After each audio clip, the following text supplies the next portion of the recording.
Ever notice how ads always pop up at the worst moments? When the killer's identity is about to be revealed. During that perfect meditation flow. On Amazon Music, we believe in keeping you in the moment. That's why we've got millions of ad-free podcast episodes, so you can stay completely immersed in every story, every reveal, every breath. Download the Amazon Music app and start listening to your favorite podcasts ad-free, included with Prime. You can see me. Yeah, I can see you. Don't be afraid. What? I'm not going to hurt you. You fucking with me? No, I'm not. Tell you the truth, I'm happy to have the company, even if you aren't real. Okay. Let me explain something to you. I am a vintage, mass-marketed children's toy from the 80s. Standing right in front of you, holding a very sharp scalpel. No, you're not. Yes, I am. I'm a schizophrenic. I see things. Aren't you the crazy bitch I talked to last night on the phone? Sometimes I hear things too. Okay, lady. You know what? You're next. I'm gonna be right back. Jesus fucking cuckoo's nest.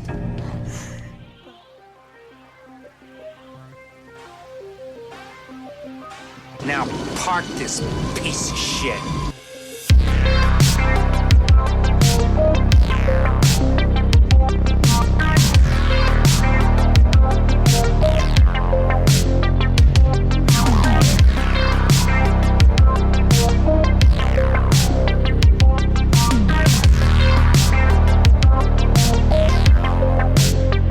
All right, you want me to bring us in?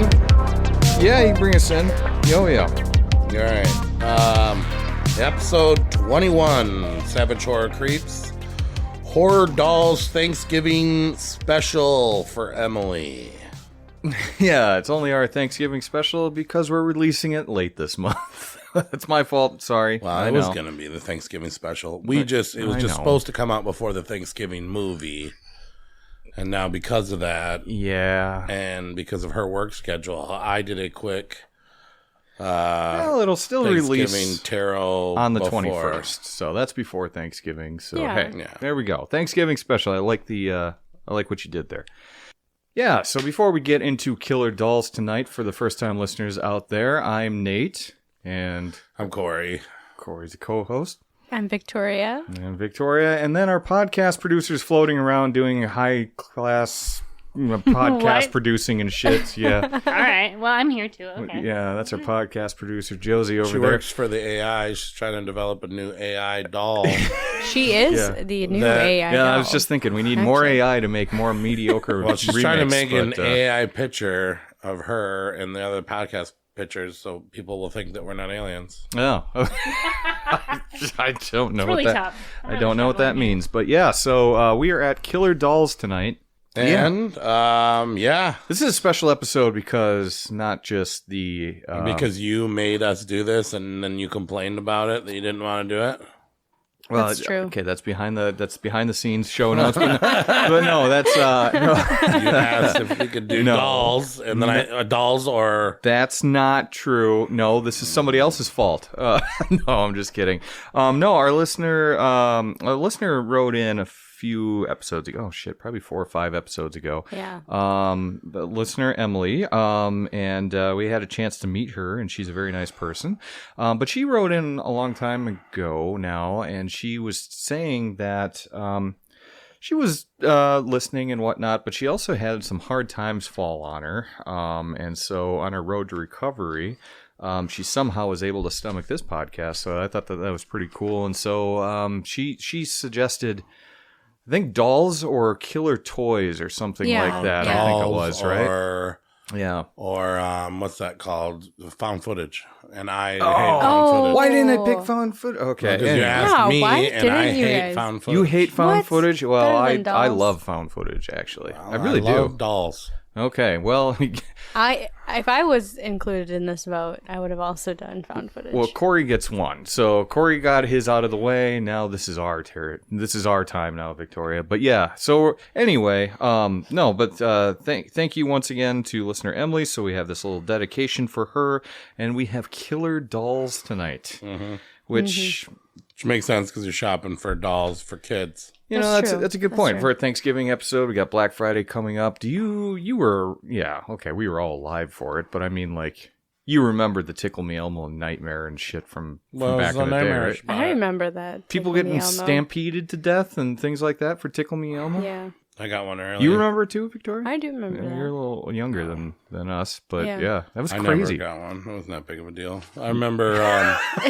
Well, you just kind of sounded a little jealous because you didn't get one before. No, I never got one. I mean, they weren't that cool. Beanie Babies. Oh, yeah, Beanie Babies, sure. Yep. Yeah. That was crazy. I When had they the, started killing McDonald's drivers to get the... What? Remember that? They killed that guy? No. So there was a McDonald's truck crashed, and there's Beanie Baby Happy Meal toys inside. I remember getting those, and then they killed the guy and took the Beanie Babies, and then they had to stop putting McDonald's on the trucks so that people wouldn't run them off the roads, steal the Beanie Babies that were worth thousands of dollars. What the actual? Wow. I mean, well, lucky for them, they barely even put exaggerating, toys in Happy Meals nowadays, right? Yeah. They put little pieces of plastic. They're stupid. But yeah, so killer dolls. And it's also, we also should, this is a good episode to do because I feel like there are so many. There's a lot. Dolls in horror. There wasn't that many, actually. There's not as many as I thought. Well, there's a lot of movies, but there's not, I guess, a lot of. I mean, when you think of variety horror of dolls. movies, your brain does automatically think of a specific character. Few, yeah. A few, yeah. And it's relevant right now with like Megan coming out recently, so it's not like dolls are a thing of the past. Like there's still movies coming out because of them. Yeah. Yeah. No, that's a good point. So anyway, that was so I mean, you mentioned Megan, but you shouldn't mention Megan, but why not? Wait. Well, because we're going to mention Megan. Oh. And then but Five Nights at Freddy's are dolls, animatronic. Large dolls. Yeah, Five Nights at Freddy's. Just and did released you watch that 2 weeks ago? Yes, I did. So I guess we can get into what we've been watching lately, right? Should we talk about Five Nights at Freddy's? You should start talking about it since I just spelled T all over the fucking podcast all studio. over my Coraline baby doll. Nope. The Coraline baby doll is safe in my pocket. Anyway, yeah. For the listeners at home, Corey's got a life-size Chucky. I would assume that's life-size for him, right? Yeah, this is the closest you can get to the real deal. Life-size Chucky between his legs. And then I've got a little Coraline doll in my breast pocket. I've actually got 5 of these dolls. I only brought one. Thank you. Thank you for that. $100 one. This is just Child's Play, not I brought Chucky this series. Too. Yeah, where'd you get that? Corey thing? is It's wearing Chucky a mask Chucky I'm shirt, looking at here. has a Chucky backpack. I have Annabelle Has a socks Chucky- on. Yep. So you're very doll centric, but yeah, let's get into what we've been watching tonight. Five Nights at Freddy's. Yep. It's for kids. Yeah. So you saw it. Yeah. I saw it. Victoria, did you see it? I have not seen it. Okay. It is now streaming on Peacock. For all you listeners out there. Is it really just Peacock? Just Peacock, movie and it's theaters. available Yeah. for like to download and buy and shit like that. Peacock and movie theaters. Oh, really? It's still in movie theaters right now? Well, fuck me. Okay. Well, anyway, we watched it, and what'd you think, Corey? I mean, I don't know. PETA? Okay. No, so we were arguing whether or not I said it was going to be for kids. I want you to tell me, is it for kids or is it for adults? I think it's for middle-aged women due to Josh Hutcherson or whatever his name is. Matthew Lillard he's coming back. I'm like, that movie's for kids. I don't know. I just saw he signed a deal to do 3 movies with Blumhouse now.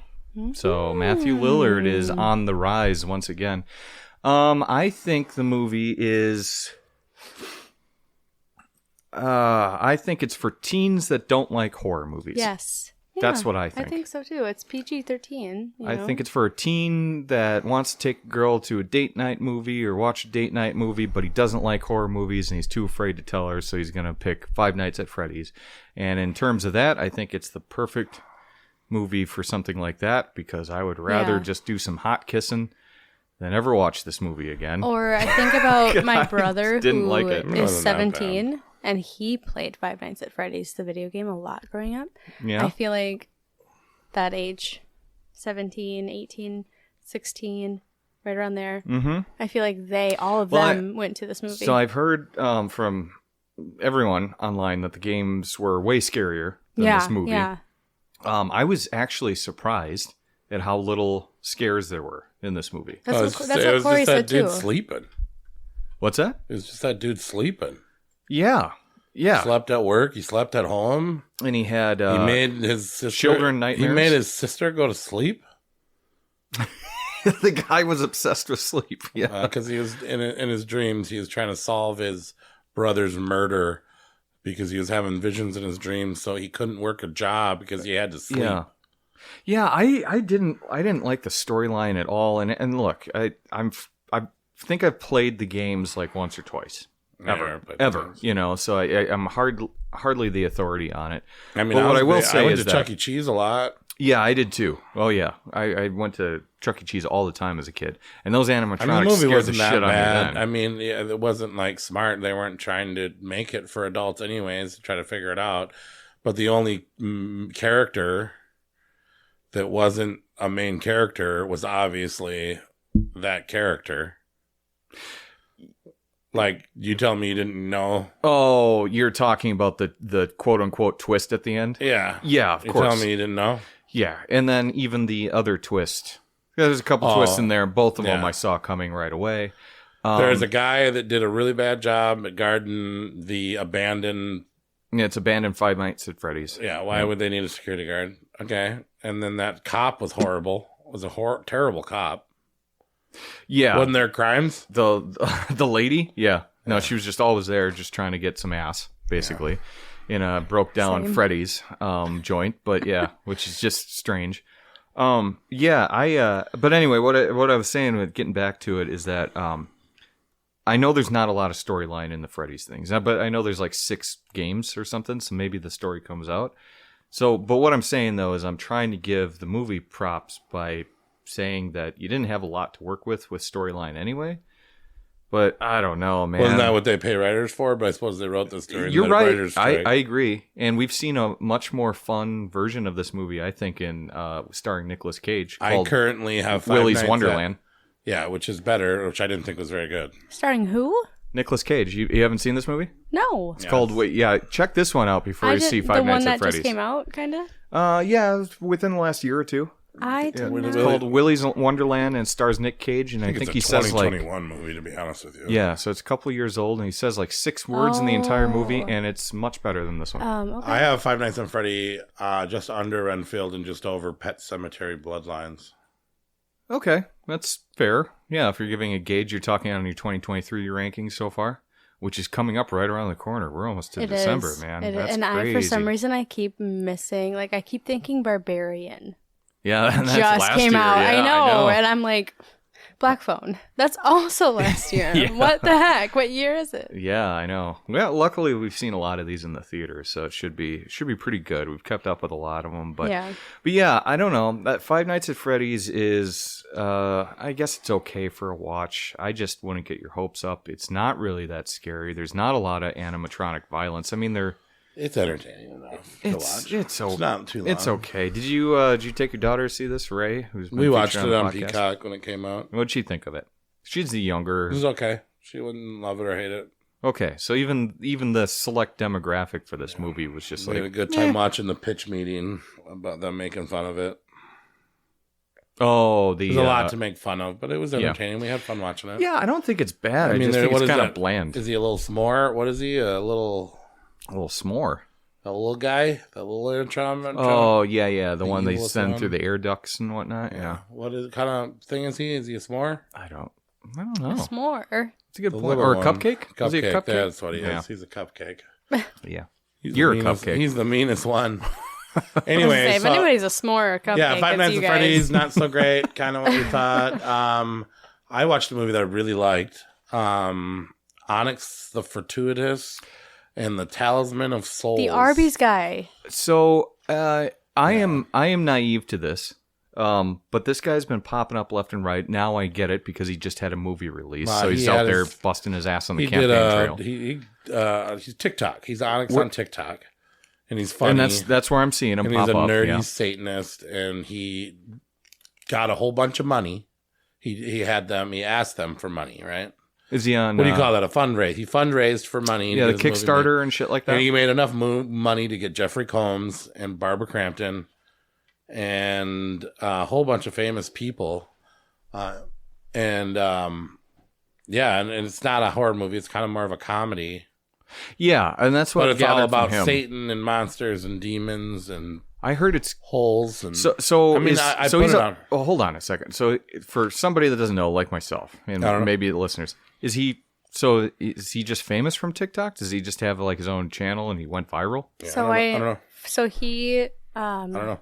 his first viral video was he worked at Arby's and they interviewed him or something like that. It was like a funny. It was, he made a fake- it was So a he's got- funny. he's got it like was a a- funny video going around, and he was like pretending to be somebody, or it was like a joke, or He took thing and he made himself the Arby's worker about a hole to hell opening up in the middle of an Arby's. yeah, and he was like a really fast. Is that the talker. movie? Oh Jesus. Anyway, so what is he? Is he a YouTube guy or something like Yeah. that? Okay, so he's a YouTuber. He's got his own channel. Yeah, This is his. yeah. He's an actor that's playing this character. Okay, now I'm following you. All right, but the movie though, It's awesome. just released. It's awesome. It's awesome. Jeffrey Combs is a bad guy. Love it. Yep. Haven't seen him be a bad guy since what? Frighteners? I mean, he in all the Reanimators, he's a bad guy. No, not our buddy Herbert West. Technically. He's a scientist. How is he a bad guy? Because he's a scientist. Because he kills people. Sure. Who does he kill? Name one person. But yeah, I don't know. That movie's up. I mean, a lot of people don't count it as a horror movie, but I put it up there pretty high. Well, I've been hearing a lot of positive things. They're saying it's like a glorious 80s horror throwback. Is that true? Yeah. Yeah? You got the 80s horror vibe? Yeah. Oh, so right It's like, there. it's like Jay and Silent Bob meet Satan, and yeah, it's kind of like Kevin Smithy. Okay. Jay and Silent Bob meet Satan. Oh my god. That'd be an awesome movie. That would be. You should pitch that. I guess that was kind of Dogma a little bit. Yeah. But yeah. Okay, so I'm going to put this You up should there. watch it. You should buy it tomorrow.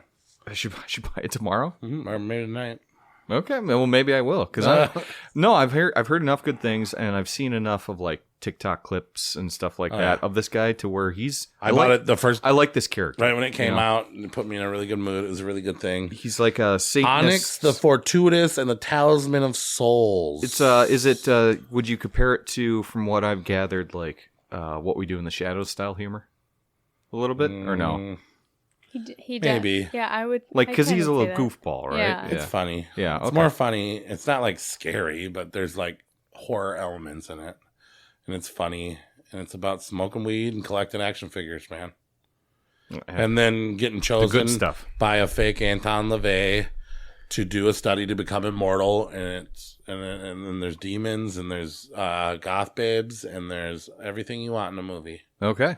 Yeah. All right. I'm gonna check this out before our next podcast. Actually. Yeah.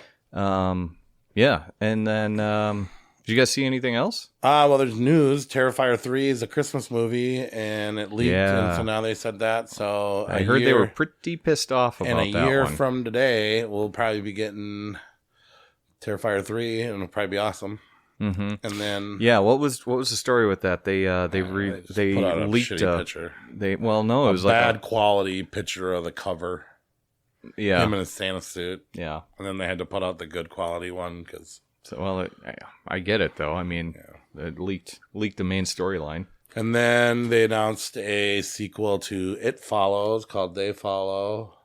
Yes, I heard this Which is too. interesting. Yep. And then they also got Don Mancini and the creator of Megan to agree to Chucky versus Megan.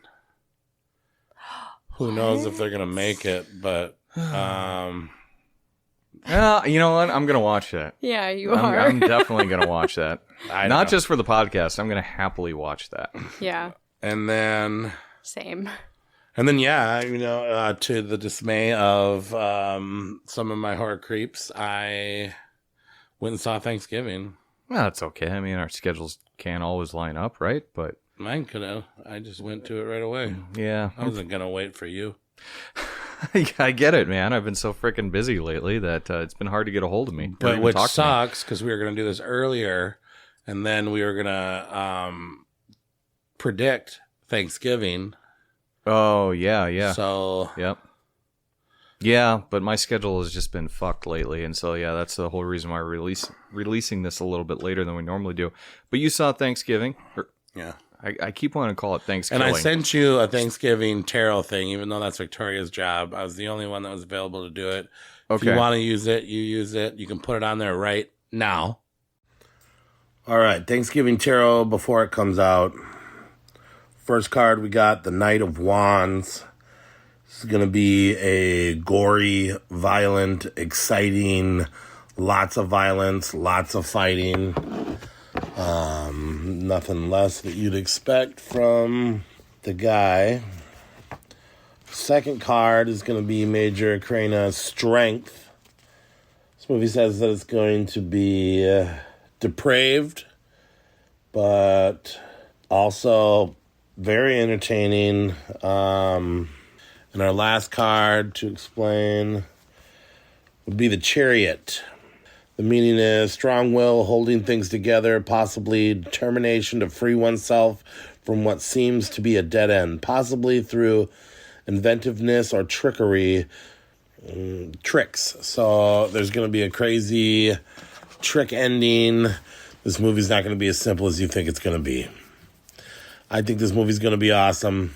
I think it's going to be a little bit too mainstream considering the trailer, but yeah. Violent, depraved, and a trick at the end. And then when it's back, you can tell me if I was right. Okay, so you're gonna do like a little pre-tarot. Okay, I like it. Yeah. All right, but did you see this movie too? Yeah, I actually took her. Oh, And then we didn't tell anybody. ooh, I told you, but it was more like, fuck you, I'm going to see it. that's kind of how it felt. Yeah. Well, and I also could have done the Thanksgiving tarot, but I had no idea that it was. I think it was like the day. Snuck up on us. Yeah, no, well, and that's the thing. I'm like, what month even is it? Is it October still? No, I know. Must be. Some But I will tell you this. Yes. It's very good. Yeah. And I don't want to say much else at all, and I still want to go see it with you guys too. She'll ruin it for you. You guys will love it. No. She'll be like, watch this part. No, absolutely I already not. seen it. Watch this part. Oh, No. you're gonna like this. Yeah, no. Stop. No. Wait outside. I mean, the only thing I will say is that it like you will just have a smile on your face the entire time. And Yeah. it's so good. It's good. I've heard nothing but good things, especially from horror fans too, about this movie. yeah. And I'm so happy to hear that you guys both loved it and both like. That's the vibe that I wanted. You just go in. Yes, and it's such a good like Anthony. He's gonna die. Jacoby. He's gonna die. Oh man, yeah, some old horror nights that we've had on the podcast. Yeah, I don't know. I'm gonna see it this week. I do. guarantee There it. is complaints. I do have complaints. What? About what? No, I do. I'm sure. Actually, don't say. Yeah. I mean, Well, like, can you want say me it to without talk more? spoiling it? I mean, yeah. I don't want to. I don't want you to You spoil. don't want it. anything at all. No. Like, tell them They what you guys ripped think. off Scream formula. Oh, that's true. That's true. And then they like the stupid teens sitting, outside of school. Remember in Scream when they're like, Oh, by the sitting there water and they're fountain like, and- you could be the killer. You could be the killer. You could Leave be the her killer. alone. Yeah. That scene. Sure. They totally Yeah. ripped off shit like that. Stupidity leaks too. And I will say it is the tamest, maybe one of the tamest Eli Roth movies. Okay, well, No. Nuh-uh. Have you watched any other Eli Roth movies? In that movie, okay, Thanksgiving is hardcore. Oh, really? Okay. Very hardcore. Hardcorely tamer than like other Eli Roth hardcore movies. than Well, Talk I to mean, Me. Eli Roth, though, we're talking Hostel, right? Some torture, Green quote unquote, Inferno. torture porn. Green Inferno, yeah. Cabin Fever. Very, very bloody movies, all of them. Yeah. So, yeah. Yeah, and that's okay. If I was going to let... He's still got a lot of room to work with, though. Yeah. I mean, it's not like... Is there a trampoline scene in this? There is. Yes. Okay. Because I remember that from anyone the cover poster. No, that was I think that was in the trailer in the Grindhouse movie when this first premiered. Yeah. And for listeners that don't know this, so in 2007 there was a movie called Grindhouse, which Robert Rodriguez directed one movie called Planet Terror. Quentin Tarantino directed a second movie called Death Proof. And it was shown as you would see it on a drive-in, a back-to-back screening of it. And between the two films, there were fake trailers for the audience. And the trailer, one of the trailers in between the two films was this movie by Eli Roth. Wait, really? Yep. Really? And so it was called Thanksgiving. And it was directed by Eli Roth. That. I think Rob Zombie did one. Edgar Wright did one. You know, the Shaun of the Dead guys. They did one. And everyone was like, why isn't Thanksgiving a movie? And they just never let it go. And now here we are. With what would that be? 16 years later or something like 2007. That? Yeah, 2007. Plus 23, 26. 16, yeah. 16 years. 16 years later. I remember and the movie's finally here. Corey showed me Planet Terror and then Death Proof right off, like back to back. Yeah, but we didn't watch them together with the trailers in between. Well, yeah. But I remember seeing that movie in the theater, and I have not had a better theater experience than that. Same thing that happened with Machete. So Machete was a trailer, and then Machete was a movie. Yep, that's true. No, but Thanksgiving was amazing. Awesome. I'm so glad to hear that, and I'm going to see it this week, and I think for all you horror fans out there, you should probably see that too, because I'm hearing nothing but good things, especially if you like this. Well, nobody's going to want to watch it after Thursday. You better hurry up. Yeah, watch it before the holidays. I'm saying, like, you know. I got you. You should probably watch it before Thanksgiving. It's called Thanksgiving. Yeah, I will. Maybe I'll do it Wednesday. It's kind of Black Friday-ish, too. Maybe I'll do it Wednesday. Maybe I will. Maybe I'll do it on Black Friday would be fine, too. Yeah. Anyways, yeah. So we have no emails, but Emily did. I was on her. I said, hey, this was a while ago because I thought we were going to do this earlier. And then I said, hey, is there anything you want us to cover? Is there anything you want us to talk about? And she said, yeah, a video game. And I was like, okay, because I don't play video games. Has anybody ever heard of The Mad Father? It's an old RPG game called Mad Father. No, I've never heard of this. Mad Father. Okay. Well, Emily wants us to bring that up. It's a super creepy. It's about a dad that wants to preserve his daughter's innocent nature by trying to turn her into a doll. Okay. And the true ending of the game still haunts her to this day. There are a few playthroughs on YouTube. She really recommends Mark Plyer's playthrough of this old RPG game called Mad Father. Mad Father is available on PC and the Nintendo Switch. So, yeah, it's a survival horror game. Looks actually pretty cool. Little anime themed here, too, Victoria. Yeah. I have heard of this game 1,000 times, but I've never played it, so. Yeah. She also writes... the movies she was thinking was Annabelle Creation, Megan, Coraline, Child's Play, The Boy, and she's not sure if Poltergeist counts. And I'll tell you right now, we decided not to, per Nate's request. We do have some omissions on this episode that we'll get to after. And then she said Coraline too, even though it's kids horror. We didn't count Coraline. Yeah, we didn't count Coraline because then we'd have to count James and the Giant Peach. Well, no. Coraline's creepy for a kids movie, but there's some lines that we had to draw. Yeah. Didn't count it. And I know you were pulling hard for Poltergeist. I guess we could just talk about it now. You were pulling hard for Poltergeist because of the one scene with the clown underneath the bed, right? That's more than one scene. It's one scene. It's more than one scene, and it's in every of the movies and the sequels. It comes back in part 2 and part 3 and in the remake, and it kills, I think, 3 people. Yeah, but like, so you're gonna tell Megan didn't even kill 3 people. No, she bored thousands. So, but if we, anyway, Poltergeist though, if we were to add this to the list, and this is what I told you off air, if we were to add Poltergeist to this list, that's my number one.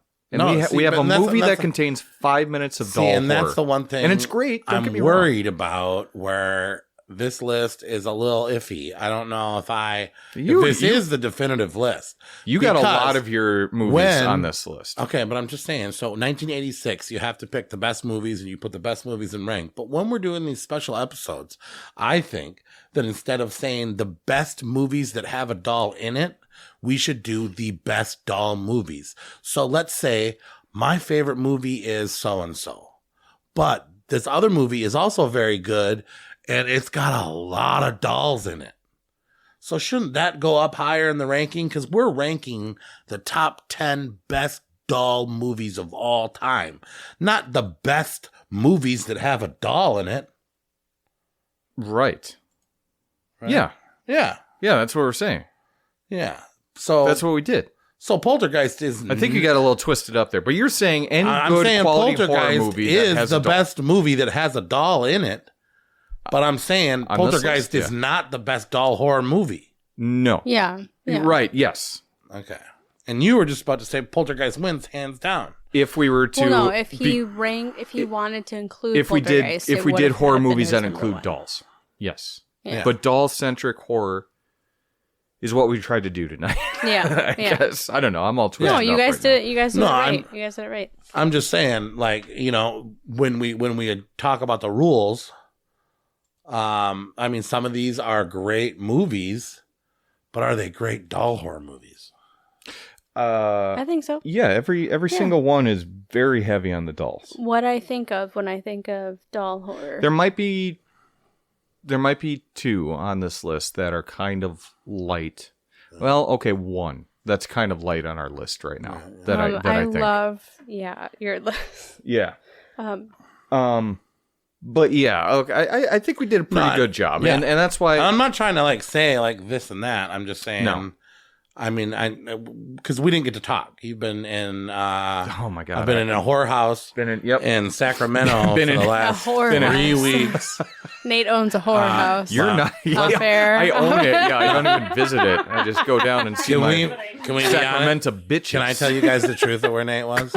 Yeah. So everybody knows they just came out with those new human dolls that you can marry that have the AI.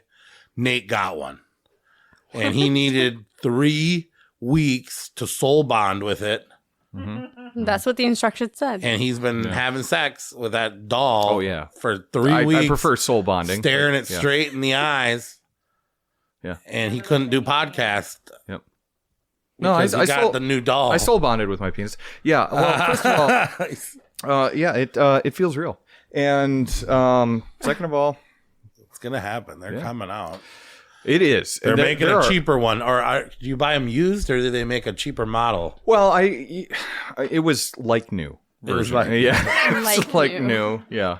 Just had a couple scuff marks around the face, but otherwise than that, still great.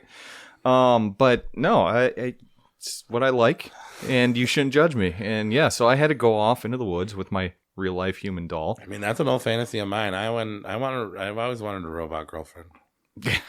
But I said robot, not doll. It's nice. Trust me. Is that a doll or a robot? Do you think it's more of a doll and robot? Her name is Cheryl. Okay. How dare you? Yeah. All right. So our listeners were excited till they just heard me talk about fucking a doll for 5 minutes. Yeah. Pervert. But no, let's jump into tonight's topic unless there's anything else that we need to talk about, right? Honorable mention, number 1 or number 3. Well, okay. Before we go any further though, Is this fair to say? I know I've said this before on the podcast, but I will eat my words. Is this fair to say that this is the furthest that we've ever been a part on? Yeah. On our ranking? Yeah. I when I submitted my list, I'm like, ooh. In fact, the third honorable mention was tied with 5 other movies, and I had to go on to Internet Movie Database and ask the people, and the highest score was this one. Oh, wow. Okay, so this IMDb one was tied with 4 other movies. But yeah, half of the ones I'm on this list are not on my list, and half of them aren't in his list. We were ways off. Disagreements besides the main one. This one. Why don't you take this one away, since this was on your list and not on mine? Yep, Megan. Oh, well, before we get into it, I'm sorry. One more thing. I know I keep jamming this up. For first-time listeners out there, how we do our rankings for these shows is Corey submits a top 10 list. We all submit our top 10 lists. And then Corey has a super duper ranking. Super duper. He's a super duper, and he does this. He still said it wrong. I know. But there's an algorithm that he uses where basically assigns points to where our movies land in our individual lists to combined one super list, and that's where we get the Savage top 10. Okay, and we do some honorable mentions first because it's hard to factor in all these movies. Yeah. So basically, consider these are 11, 12, and 13. And with our first honorable mention tonight at the 13 spot, a.k.a. honorable mention number 3, Corey. Megan, but the E's a 3. Yes. Yeah. Megan, yes. The M3 gang. Have you ever tried to search up Megan to watch it, and then you realize that you have to put a 3 there instead of an E? Yes. This came out at the beginning of the year. This was our first horror tarot. Was for Megan, and Nate hates it. I enjoyed it, but I also don't like it. See, I don't like this movie. This movie could have been way cooler, and it wasn't made for me, but it's an entertaining film. It wasn't out of all the garbage Blumhouse has put out in the last year, this is not the worst one. And as far as talking about doll horror, this is the one that everybody's been talking about the most. And the unrated version only has a minute and a half added, and it didn't make it any better. But I do like the little Furbies at the beginning, and then the evolution, and the really sad girl. There's a really sad girl that needs a doll because her parents are dead. Yeah. And just how I like sad songs, I also like sad movies. This is a sad movie. And then there's a cool dancing, singing doll that kills stupid teenagers. What's not to like? The actual doll itself and when she kills people, but the storyline in this movie, when she killed that dude in the elevator, was super gory and all right. Yeah, it wasn't that gory. She had a sword for a minute. She runs like a wolf. She killed at least one dog. Yeah, she does run like a wolf. Yes, I forgot about that part. She does kill at least I don't dog. hate this movie, to be clear, and I do like what you said about the storyline with it. With basically Megan becomes this almost second mother to this kid type of thing. I like that whole bit, and I actually like the first half of the film a hell of a lot better than when Megan starts going on a little rampage and whatnot, or starts dancing and shit like that. God damn it! But yeah, it's all right. It's okay. It's a Five Nights at Freddy's with a doll, instead. Kinda to me, anyway. Yeah. But but that's our. It deserves an honorable mention. Yeah, for sure. And it's there's a lot of people that like this movie, and it's one of the. Anthony gave it 4 out of 5 stars. I just saw it. The demonic thrust put down 4 stars. Facts. Yeah. Okay. Well, to each their own, and I know that this was crazy popular this year. Megan was. It was one of Blumhouse's best this year. Yeah, probably. Yep, I'm sure it raked it in. So, yeah, so that's Megan at our number 3 spot in our honorable mention. Honorable mention number 2. This is yours. Is also number 2, and that's Puppet Master 2. Better than Puppet Master 1. Definitely. Better than Puppet Master 3. Yeah, I agree. Better than Puppet Master 5. Yes. And? Not better than Puppet Master 4. Okay. But according to me. Well, and we have a lot of things to say on the Puppet Master franchise. I have watched the first movie 3 times before. Yeah, that's not a very good movie. It sucks. I don't like that first Blade's movie at all. Blade's in it, yeah, and the guy with the big hands, Pinhead. Yeah. He's in it. But the first one is really a chore. And yeah, it's not like you remembered it. And I think you're remembering the second. I actually never saw this. Because I saw the first and the last movie before tonight. And then You've never watched the ones in the middle? I saw a couple of them to where I'm just like, okay, well then there's no hope for this franchise. Full Moon Minneapolis just unfollowed us. No. No, because stick around. I've got some nice things to say about. Stick around. Yeah, I've got some nice things to say about it's that. them not to unfollow us right now. No, we need you.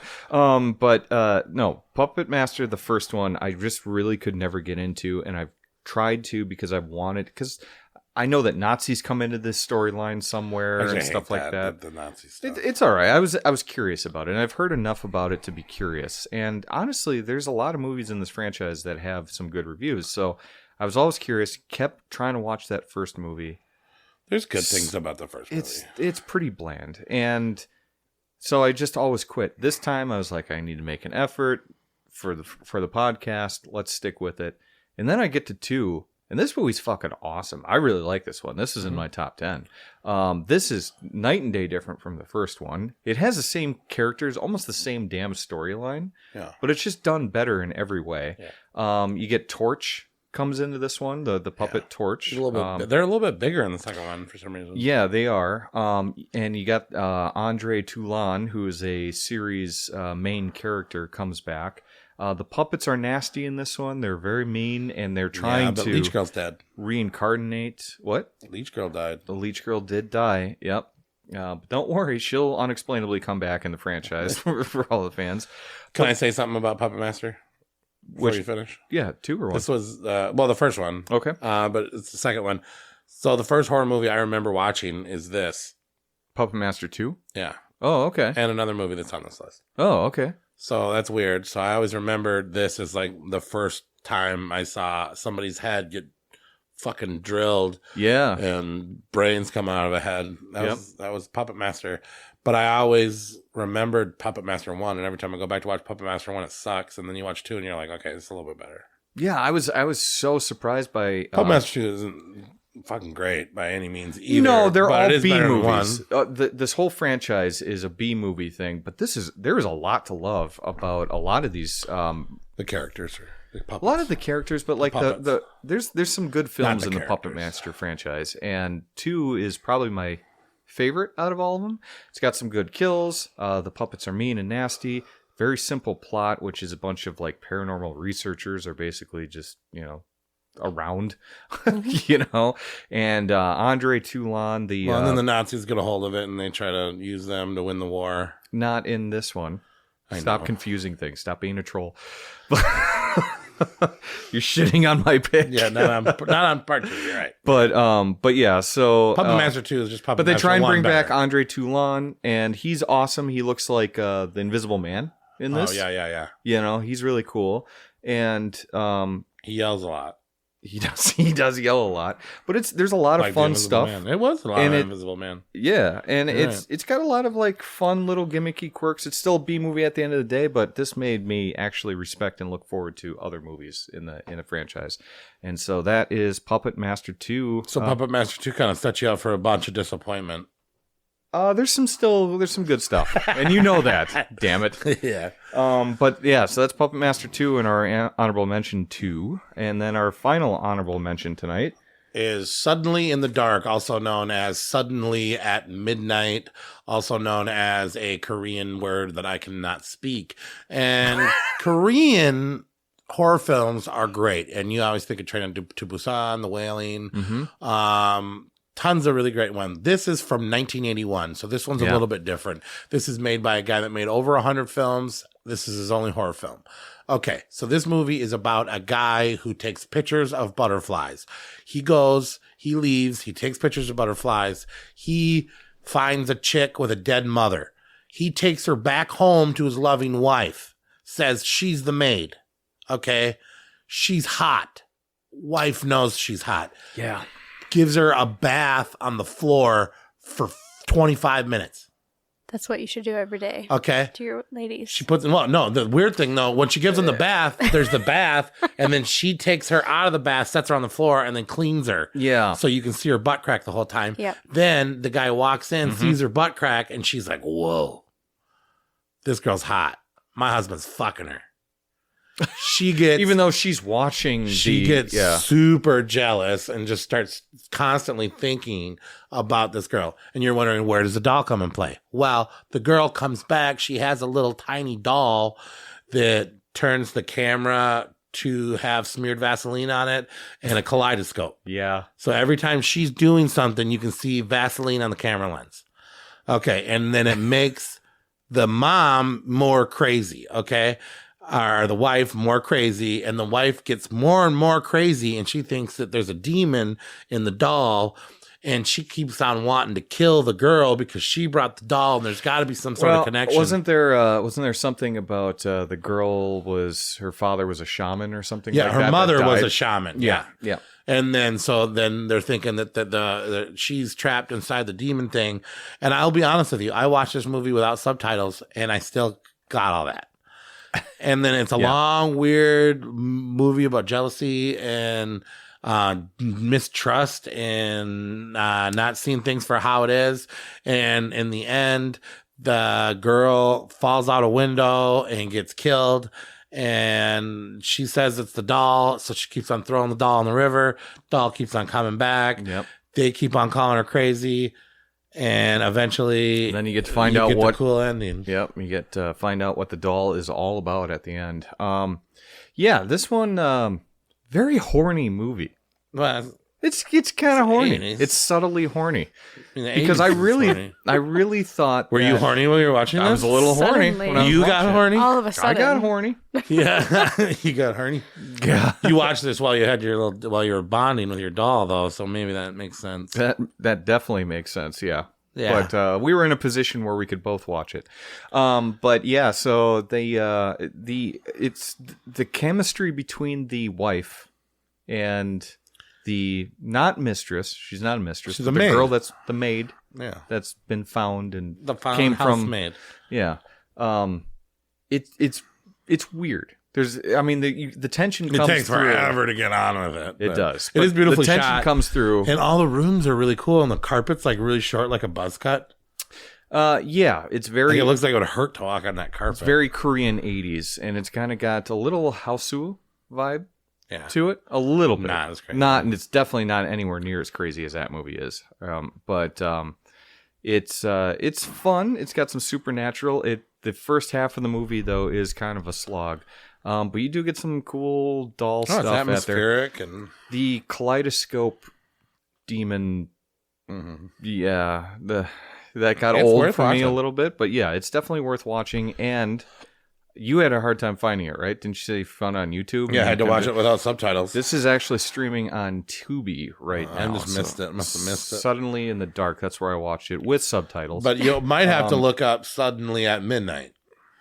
Because it has two names in America, Suddenly in the Dark and Suddenly at Midnight. Yeah, I think in Tubi it's Suddenly in the Dark is how I found it. But Suddenly at Midnight is another one. I noticed that too. But yeah, it's an interesting one, and it's a 1981 Korean horror film, which we're all about the ones that have just come out Get recently. cultured. Watch it. Get Exactly. cultured. Exactly. Watch it. Go to a coffee shop and brag about it. Probably one of the best movies that you've seen since Mystics in know. Bali. That's Mystics in Well, Bali. but that's I will go Indonesian, to a Yeah, but I mean, like, coffee shop. I was hoping it was going to be more like Mystics in Bali, but it was not quite Mystics in Bali. not quite as crazy, but still, there's some good stuff there. All right. All That's right. our honorable mentions. Cool. Now we go on to the So Savage out of our 10. honorable mention, who wins in a fight between Suddenly in the Dark, Doll, Puppet Masters, Puppet Master 2, or Megan? Boy, I think Megan wins. Megan wins that fight. she's at that advanced AI, which is going to be tough. Puppet Master 2's got all the dolls, though, so they got quantity over quality. I mean, you think Torch would ruin her? I mean, you saw how hard it was. to Torch kill would Megan melt at her the up, end. though. Yeah. Yeah, but Megan didn't die easy. No, and she's smart though. She can learn. Whereas I think there's a threshold to as much as So Blade's if going to they do. come into the modern age, they lose if she has the electronics around her. But if she goes into the 80s where there is no electronics with AI, she might lose to the Puppet Masters. And the doll demon in Suddenly in the Dark, though, she can hurl a bitch, across the room. So so she's been known to hurl a bitch. So it's I still think it's Megan, for sure. But okay. So on to our Savage 10 tonight, and started off at the number 10 spot is. You say the real title, and then I'll tell you what it should be titled. Oh, yeah. Okay. Yeah. It is Puppet Master, The Littlest Reich. Stupid name. Puppet Master Remake. How about that? Can we just do that? Can we just call it that? Puppet Master Reboot. Reboot. Yeah. Can we just do that? Yeah. Can we just call it that? Because I actually thought you were talking about Puppet Master 3. Did you watch this one? Today. You did? Okay. Like, fast. Would you have... Did you it wouldn't have made my top 10. Okay, but anyway, but for reasons, I'll let you talk about it first, and then I'll chime in. I'm happy about this one making it because I am championing because Barbara Crampton's in it. Barbara Crampton is in it, but so Puppet Master, The Littlest Reich. It is basically it's the newest Puppet Master, and it's a reboot of the franchise, so to speak, taking influences from the rest of the franchise, and putting it all in one. You got Tom Lennon, who is, Officer Dangle from... Yep. Reno 911. Yep. He's the main character in it. He has this doll that was willed to him that he basically has some hard times and he wants to sell it. And there's going to be an auction for all these dolls. Well, they go to this place where there was some murders and there was this nefarious German Nazi guy that made all these evil puppets, and they bring it back to the place where the German Nazi guy was actually killed by the police because of all the shit that he was doing once upon a time, to auction off all these essentially murder dolls. And you find out that the guy is Andre Toulon, the guy, he's a little bit different now. He's actually in this movie a Nazi, whereas the franchise he was battling the Nazis. And that's why he was making these puppets. So it's kind of takes the whole franchise and puts it on its head a little bit. And they made Blade cooler. They made Blade cooler. More ruthless. But they made Pinhead look so stupid. Pinhead was a little silly, but he's always been silly. You got Tunneler. He looked Tunneler's cool, back. but now he doesn't look cool. There's some really... So some of them they made look cooler. Some of them they made not look cooler. Is it true? Is there 62 deaths in that movie? Oh, yeah. Yep. 62 deaths. So this is what I love about it, is that it is taken to a crazy level of gore and violence and puppet carnage, because there are so many deaths in this film because of all these people coming to this thing to auction off all their dolls, and then the dolls coming to life and just killing them all. And you've got the Nazi angle again, too. So, I mean, you got evil Nazi puppets again. They don't become good in this one. They're very violent. They should have done a while ago, maybe. They should have, yeah. Because, it didn't even hit my radar because it's like, oh, Puppet Master 19? Yeah. I'm good. Yeah, 2019, yeah. But yeah. In the series, how many Puppet Masters are there? I don't know, but it's probably close to 19, honestly, yeah. That's what I'm saying. I don't think we're quite that high, but yeah, there's a lot How many up there. Puppet Master movies are there? But this one is so fun because the guy that wrote this movie is S. Craig Zoller, and he did... There's 15. 15, okay.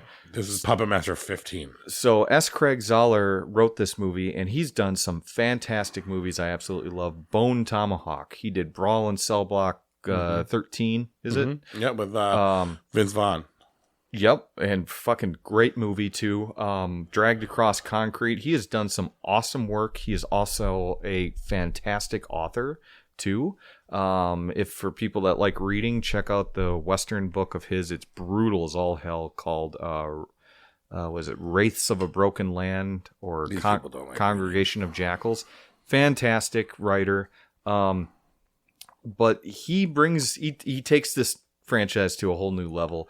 The gore is unbelievable. Yeah, so many fucking deaths. And the puppets have never been nastier in this franchise. Too little, too late, though. Too little. I could see why he said that. Puppet Master 15. And a lot of people don't like this movie because it took basically the storyline. Made Pinhead look dumb. And changed it. Well, Pinhead was always dumb. Small head. I like human big hands. Come on, grow up. Yeah. But that's kind of like what I see when I look in the mirror every morning I have a shower. If it wasn't for that beard, big we'd shoulders, never know. yeah. Small head.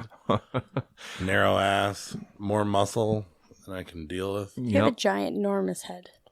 No, I don't. You do. But anyway, I think it's one of my favorites, if not the favorite of mine. But I am also saying that as not a person that enjoys doll horror. Corey, what do you got on it? I know you said it wouldn't make your top 10. Right? I just like it's cool. Like there's 62 deaths. Blade is a ruthless killer instead of a doll that looks like couldn't even fucking win in a fight with. He's got a skullet. The Indian in the cupboard. I feel like he would lose a fight to the Indian in the cupboard. Even though I like Blade a lot. I think Blade looks cool, but he'd lose a fight to the Indian in the cupboard. Or Buzz Lightyear could take his motherfucker. Not this one. Buzz Lightyear would. Yep. But I'm saying, so they made Blade cooler, but I feel like most of the other dolls they made, they should have. The one thing they had going is the continuity in the dolls. Yeah, and they threw all that out the window. They threw that out the window. Yeah. And my favorite Puppet Master is Puppet Master 4, where the Puppet Masters. Ooh, we don't have that on the list tonight. Yeah. Okay. Yeah. Give it some love though, because it's a good one too. So these demons come, and this dude, this science dude, jock guy, becomes friends with the puppets, and he becomes the new Puppet Master, and he turns the Puppet Masters into good guys, and they fight these evil demons. Yeah. So, and that's my favorite Puppet Master. Mm-hmm. We're going to talk about some other Puppet Masters later tonight that don't make the list. I promise you. I mean, I don't know. It probably is the third best Puppet Master. Okay. In my opinion. Yeah. The gore is crazy. Barbara Crampton, tune in for that, whatever. But yeah, just too little too late. You got a character named Cuddly Bear in it. Yeah. Cuddly Bear, who refers to himself as Cuddly Bear. That's always a third person. That's right. But he's awesome. He's fucking awesome. The only thing I really don't like about this movie is that you've got the core group of puppets that you always see in the Puppet Master franchise, and then they bring in some like other puppets that just aren't cool looking at all. The ones that they became original with. They're just like, no, don't do that. Just take the old ones. But anyway, especially on a reboot, it's pretty cool. Retell the story, and it's a lot different than a lot of other Puppet Master movies. So how many? Because I know there's a ton of Puppet Masters. 15, Corey. Okay. Yeah. Okay. Yep. So you were up there. Yeah, peeing. Behind the scenes magic there. Victoria Pease. So that's Puppet Master the Littlest Reich at number 10. Number 9. It's all mine. Yep. Trilogy of Terror. 1970 something. What year did that come out? Will you look that up for me? I will indeed. Trilogy of Terror is 3 stories. Believe it or not, that's where the Trilogy of Terror comes from. 3 stories. And Karen Black is in like the whole movie. All of them. Yep. But the last story is the doll story. And it is a story about a girl in a really 70s like apartment. From a 1975 apartment, yes. Apartment, and a very beautiful Karen Black. It's very ahead of its time. It's a little tiny. What's his name? Null. What is it? What's the name of the little doll? Zuni fetish doll or something Zuni the like fetish doll. Yep. And it's this little doll and a battle with a hot blonde. And they run around the room, and you think you'd be able to take this guy until he was in front of you. Do you actually think you could take Zuni? No, that fucking thing was nuts. Yeah, that was intense. Cutting through the way Biting. It cut through. Yeah, it bites to bleed. It cuts through suitcases, expensive suitcases. It's relentless. One of the most relentless things. Indian in the Cupboard could not take this guy. No, fuck no. I was going to make a joke that would not fly, and I would just have to edit it later. So I don't know. I just love the whole vibe. I love the ending. It was like a end of Pearl. You know how when Oh, yeah. she's sitting there just smiling? Sure, yeah. You get one of those lingering, smiling moments that leaves you utterly satisfied. It's super short. You don't even actually have to watch the first 2 of the trilogy, but watch Zuni in the Doll versus Karen Black. This was before all of these other puppet movies. Yeah. This is really the was. OG of great doll horror. It's short, it's sweet, it's fun, it's beautiful, it's art. And that's all I really got to say about it. Yeah, this is a TV movie from 1975. It's only an hour and 12 minutes, but really the last 25 minutes, I think the whole last story is. Maybe 20 minutes. Yeah. That's the one with the Zuni fetish doll. That's the other 2 are not good stories. The one of they're them okay. They're okay, but I mean, this is by far the best, and it's probably the most intense doll on here. This little thing is maybe a foot tall. Well, and it's kind of like the last story in Cat's Eye, but better. Way better. Yeah, because this Zuni fetish doll is just fucking coked up. And it's just running around with a steak knife. This thing's intense. I mean, even when it's shut out of things, that little knife going underneath that's the one door, thing that everybody complains about doll movies is that, I could take a doll, no problem. Not this fucking thing. There's no way. This thing's 8 inches of just pure strength cocaine. And fury. Pure cocaine fueled. Yeah. Yep. And this thing is super intense. It's got a hell of a body. I think it's we'll figure out later on. But where this doll might fall in our ranking. But yeah, this thing was intense. This one didn't make my list, not because it's bad, but just because I judged it as a movie as a whole. He be hating. I'd be hating. I'll take that one. He'd be hating. Trilogy of Terror is fun, and at least the Zuni fetish doll story is a must watch. Yeah, so just go on YouTube and watch just that story if you want. Yeah, I won't judge you. People have cut it up. Yep. All right. That is our number 9 with Trilogy of Terror. Yeah. Number 8. That's me too. You're gonna have to take this one. MGM's travesty of a Child's Play remake. Okay, so to first explain, so after Child's Play was a huge success, and the company, United Artists, got bought by Universal, but sold the rights of Child's Play to MGM. Mm-hmm. So Don Mancini still has creative control over making more Chucky movies, but MGM still owns Child's Play. So MGM has the legal rights to make Child's Play again, and they make money. That's why when you find certain combo discs, sometimes it's Child's Play 2 to the end because of ownership rights. It's like Spider-Man bullshit. Okay. And Don Mancini and Jennifer Tilly and Dorif and everybody involved with these Don Mancini weird movies didn't want them to make another movie because they thought that it was disrespectful for Don Mancini's story, Child's Play, that went on to the Chucky series for them to make the movie. But they own this name. They paid a bunch of money for it, but they can't really make him Chucky like Chucky, the way he was Chucky. So they made Megan before Megan, and they called him Buddy, and they gave him the good guy outfit, and they got a really good cast. They asked Dorif and Mancini if they wanted to produce, and they said, no, fuck you. And then they went on the internet and talked shit. They did. To fairly say, the creators of the Child's Play remake never talked shit back and ever said, like, dude, you had your chance and you made Seed of Chucky. Yeah, I see what you're saying. We're going to make a better fucking movie. They took the high road and all. They had every legal right to do so. And when it came out, I was on Mancini's side, and I went and saw this in the movie theaters. Well, like with Jennifer Tilly, I'm gonna hate this fucking movie. To give the listener some context on this, though, they're still making Chucky movies at this point, right? So, it's a Chucky TV series. No, Cult of Chucky came out in 2017. This movie comes out 2 years afterwards. So they're still making Chucky movies. Don Mancini and everyone too. Mm-hmm.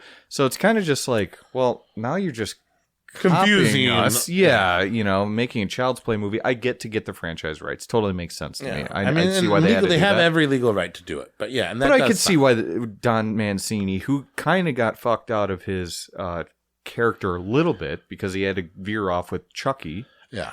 And not the Child's Play franchise, right? He kind of got fucked out of his own character, his own creation. And then here's somebody coming around now to remake it as he's still making movies with this character. I guess I could see that. And I get it. I could see why I'd be pissed off. Yeah. So the first time I watched it, I didn't like it as much. I think this is my fourth time watching this film. And there's some messy stuff, and they're taking a totally different approach. It is a different movie, but yet they knew that if they used the good guy outfit and they used the Chucky look, that they would make more money. Yeah. Facts. It was a product. They did it for money. A standalone film. This was pretty good. This is better than Megan. And it's the same movie as Megan. It's just with a boy in the inner city instead of a girl with dead parents. I agree with you. This is better than Megan.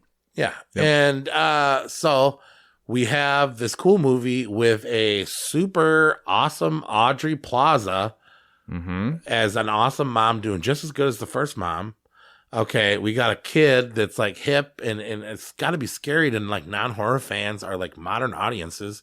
Okay, and you don't got Dorif as Chucky, so that's obviously something that's going to piss you off. But you got the next best thing. Mark Hamill. You got Luke Skywalker voicing Chucky in a pretty cool sense. I don't know if I like the red eyes, but honestly, what do I want out of Chucky? I want some money put into it. I want I want Mancini to be able to do his thing. I like his humor, but this one had money. This one did, yeah, and it was entertaining because it had money. And Mark Hamill is a good fit for Chucky, and he did a great job. Yeah. And a lot of people did a really great job. They got the car driving around. You got some really cool deaths. You got Chucky doing things. He's on TikTok. He's talking about Tupac. He's watching Texas Chainsaw Massacre Part 2 and reenacting scenes from Texas Chainsaw Massacre Part 2. How did you not love that scene? Yeah. Do you even remember that scene? No, I do. Yeah. And they're watching Texas Chainsaw Massacre 2, and they're like, "This is awesome." And Chucky's like, "Yeah, that's awesome. I'll show them this." Mm-hmm. You know, we're severing heads. We're having Christmas lights hanging people by Christmas lights. We got a bear version of Chucky. You got a blonde version of Chucky. You got a Black Friday type massacre scene that some of you guys might be into sooner. They did it before somebody else. Oh, I see where you're going with that. Yep. And I'm just saying, the movie is cool. Watch it without being pissed off, fighting for Don Mancini. It's not that bad of a movie. It's unfortunate that they had to ride the Child's Play coattails to guarantee money, but that's how production companies work, dude. Yeah, no, I get it. You own a property, you paid for a property, you want to get your money back for paying for that property. Yeah, I don't blame the studios for doing it. They weren't that disrespectful about it. They were like, hey, we get why he's pissed. He's doing a great job. Sorry, but we're going to use our product. You know what I mean? Like if you buy a beat, if you're a rapper and you buy a beat and then all of a sudden somebody famous, gets that beat, you already paid for the beat. I don't know. Yeah. I don't know how it works. Yeah, I see both sides. You got to do what you got to do. And it ain't that bad of a movie. It's a thinker. There's some loose ends there's some loose ends in the story, but yeah, the whole AI But it's like thing, what if Chucky wasn't a dude thrown his soul into a body? What if it was like a more realistic thing, which is what it is. Which is what this is. Yeah, the whole AI plot line is a good setup for a modern day Chucky movie. I think they don't really land the story with that, though. It's kind of, there's some plot holes in there. But this is a much scarier AI version to me than Megan is. Yeah. And this is 2019, so 4 years before Megan. Yeah. So then, if anyone, the people of this movie should be pissed off at the people at Blumhouse for making Megan, which is just female Child's Play. Yeah. So everybody's getting ripped off. Yeah, right. Yeah, I don't blame Mancini for getting mad. I don't blame the studio for wanting their rights back. I mean, it's their property. How are they going to make money on it if they don't make another movie? Yeah. So they have to do this just to make money. And Don Mancini can't afford to buy the rights to Child's Play.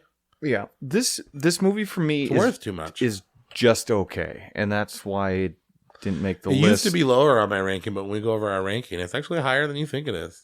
Yeah, no, I know, and I was actually surprised at how high you had it. I didn't even have it on my list, and here it is at number 8, right? So it's number 8. So I mean, that speaks to how high you had it on your list. Yeah. And so I get that you really like this movie. I think it's just fine, but like I never need to see it again. But like, here's the thing with the old school Chucky's. You're gonna see it again, though.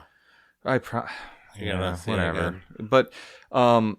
But do you need to see anything ever again? No, with you're going to see it again. Child's Play 1 through 3. I have that kind of nostalgia factor, right? But then I love with the Chucky movies, you have that like wacky sense of humor that you get from Don Mancini. And so they're their own thing too. Yeah. This is just kind of, so in comparison to those movies, if you ask me to rank the Chucky franchise, which we will do later in the show, this one just doesn't rate it for me because it's just kind of like, bleh. In comparison to all the other movies that are in there. You know what I mean? For me, anyway. Yeah. So that's why it wasn't that high up on mine. Because it's just, it's there. But that's, my opinion. This did... But every time you watch it, you like it more. Maybe. I guess I... How many times have you watched it? I've watched it 1.5. So you watched it again in a half a time? Yes. Okay. No, I didn't. No, you on double. So you watched it half in the theaters? No. I watched it first when it came out. I didn't see it in the theaters. And then you watched it half. And then I tried to watch it again for the podcast. I'm like, I get why I don't like this movie. And then you didn't see the end? You didn't see the massacre? No, I remember that one. I do. You remember that? I remember that one. Yeah, little teddy bear buddy. Yeah. But yeah. So I mean, like it's maybe I do need to, but again, in comparison to what it's got, I didn't love it the first time I watched it either, but I liked it a little bit better the second time I watched it, and then I watched it the third time. I think it's a pretty good movie. Okay, well, and look, I'm probably in the minority because a lot of people actually did like this. You're not obsessed with Audrey Plaza? I didn't say that. Did you say that? I didn't say that. I asked you if you were. I'm asking you a question. I mean, she's a very good-looking woman. Yeah. Oh, and funny. Yeah, it's weird that my doll that I created actually looks an awful lot like her. Anyway. That's why I was in the woods for so long, man. Josie's basically Audrey Plaza with red hair. So if you took Chucky and Audrey Plaza, put them together, that's Josie. Oh my god. Oh my god. Lord. Kinda. That's scary. With like Korean eyes. Back to the woods. Back to the woods we go. Start over. Korean eyes. But yeah, okay, so that is the Child's Play remake at number 8. Also from 2019, Puppet Master and Child's Play, same year. Number 7, you are definitely going to have to take this one because this is the one where I can't say nice things about this movie. Okay, and I'm sorry, guys. But what's up, Stuart Gordon? He doesn't like your movies. Whoa. That's what it sounds like you're saying. No, I don't like Dolls. This movie. Literally the pinnacle of fucking doll horror. The movie is called Dolls. Mm-hmm. Okay, it's made by Stuart Gordon, the person who made Reanimator, From Beyond, Bride of Reanimator, Pit and the Pendulum, which was another stinker. One of Castle Freak. Castle Freak. He's got a bunch of great movies. He made this movie minutes before he made From Beyond and A Place in Italy. And it's about a girl who has a really shitty, mean-spirited father with a new wife who get stuck in the mud in a rain area. Mm-hmm. They see a house and their stupid asses just walk right up in there. And for some reason, 2 other people get stuck in that same mud and go to the same house where there's a guy that makes dolls in there. Okay. And all the dolls are kind of alive. There's a lot of stop motion in this film. A lot of good stop motion too. I'll give it that. Great. Scary. Yep. Literally the scariest movie on this list. No. Probably I can't the say scariest. That. I can't say that. The VHS movie cover from when I was a kid in Blockbusters has been seared into my brain since I was a child. Yeah, with the doll removing the eyes. Yeah. But just a doll holding his two eyes, like, we're fun, but we're scary, and we'll kill you if you don't have the spirit of a child inside of you. Another thing I love about this film, being a child at heart will save you your life, because the dolls don't hate children; they hate shitty parents and stupid adults. Yep. And those dolls kill those people. And the doll makers that created these dolls have taught them that children are innocent. And the little girl kind of looks like Victoria in the movie. Oh my God. Doesn't she? Yeah. I don't think so. She kind of looks like her when you put up that serial killer picture. Little Victoria. I don't see it at all. It's the bangs, okay. It's the bangs, yeah. And so she's hanging out with some guy who everybody's calling a pervert, but he's really just a child at heart. And they navigate through these evil dolls, and all these people are getting killed. These punker chicks get killed. There's a huge, giant Godzilla-type teddy bear at the end. It's not as cool as I remembered, but still cool. Stuart Gordon, maybe a little bit rushed. Maybe he was focused a little bit more on From Beyond. Which makes sense. This movie's only 77 minutes long. Yeah. Actually. It's very quick.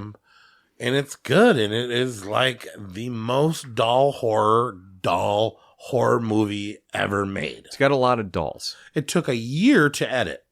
Has a lot of toys. Yeah. Toys in this one. Yeah. The toy maker. Yeah. Watch it and then write us and tell Nate what an asshole. Where he's wrong. Yeah. Well, here's another thing I'm probably in the minority on. This has got a 6.3 on IMDb, which for a doll horror movie is pretty fucking good. Yeah, it's a good rating. And it's got a lot of reviews. This is always one of those that are like, hey, give me a good doll horror movie. Someone will recommend this because they don't want to go Child's Play or Puppet Master. That's low-hanging fruit, right? Yeah, or any of the very classic ones. So they'll go, oh, Dolls is so good. Stuart Gordon made it and all this stuff. I've watched this movie 3 times before, and I just don't get the love for it. It's because you're the Victoria's dad in this movie. I am Victoria's dad. Yeah. We gotta cut those bangs. No, no, because those dolls probably would have killed you. My bangs. You probably don't have the child of a heart of a child. How dare you? He's dressed as a lumberjack with a core line. He does. Wow. I do have a little lumberjack shirt on. Thank you for noticing. But yeah, so no, it's even got Guy Rolfe, who plays Andre Toulon in a lot of the Puppet Master movies. So he's the doll. He's the toy maker. He's the toy maker. Yeah, so it's kind of like Puppet Master. It's kind of like what Puppet Master should have been. I don't like the vibe. I don't like the vibe. You don't like stop motion, dude? It's not stop motion. Stop motion was no. The shit. I don't like the weird house with all the creepy toys and the stuff like that. And they're not creepy cool. They're like creepy, just weird, like scary. See, and a lot of people think that. I don't get that vibe. I'm just like, I'm annoyed by all of you. Have you ever walked in a room with porcelain dolls everywhere? Yes, I have, actually. And does that creep you out, or does it turn you on, or what does it do to you? It's just like, annoying. I don't want to be here, and I usually just start a fire and then walk out afterwards. But the thing is, so there's a scene where he gets all these like army men toys alive, and they basically just all fire at this woman, and one of the characters dies by getting shot by all these little army men. They knew how to have fun in 1986. It's not fun to me. I just don't like it. And he doesn't have the child spirit. He doesn't. He's like a big grown up. I don't like toys. God, I don't like dolls. They're not scary. They're just stupid. They're not. I'm not scared of dolls. I'm not saying they're just dumb. If you play with dolls, you're dumb. That's what you sound like to the viewers right now. Yeah, they are. Dolls are dumb, but they are dumb in this movie. I don't know what to tell you. I don't know. Look, I know I'm in the minority on this one. I don't like it. I don't like the vibe of this movie. And are you undressing Chucky? The story's slowly, yeah. His shoe came off. His shoe just came off. Coincidentally. I was trying to get you to take that thing you said about dolls back. Yeah, it's just look at his doll foot. I don't know. Like, somebody looks at this, and I'm pulling up. I wish I had my iPad, but I'm pulling up pictures of this, and you can see all the dolls in the background and all the stupid toys. I just don't like.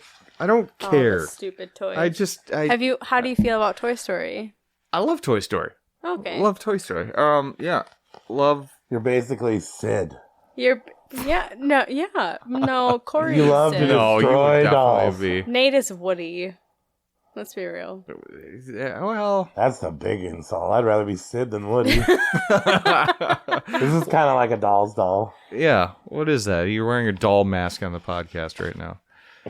But this is the thing, is that even the review of the movie Dolls is making you put on a doll mask to church up how interesting this movie I'm just could trying to make you possibly feel be. uncomfortable It's just- because you don't like dolls. No, I just don't care. I don't know. I just don't get this movie, and honestly, I've tried. I'm never gonna watch it again. I'm gonna say that right now. Well, Here on even the if Stuart podcast. Gordon said, "Hey, Savage Horror Creeps," let's Well, he's dead, Let's- so unfortunately, I'll never get that chance. But yeah, if Stuart Gordon, if somehow he reanimated himself, and his movie that he created was a documentary, and he brought Jeffrey himself back Combs to was life, like, "Hey, okay, I will watch Dolls with Jeffrey Combs. Yeah, any day. But it's going to take something like that for me to ever watch this movie again because I just don't. I don't care. I about do." it. It is easy to lose interest. The pacing is shit, but it's a good movie. It's a good dolls movie. I fucking got this all fucked up. We're good. Jesus Fucking Christ. stupid doll mask got hooked on your mic. Yeah, and then see, and just bashing Everyone- it. Just, everything's stupid. This movie makes stupid. me. Yeah, I don't know. I don't really understand why I don't like this movie, but nothing connects in this movie for me. The storyline, there are worse storylines in doll movies than the one that this one has.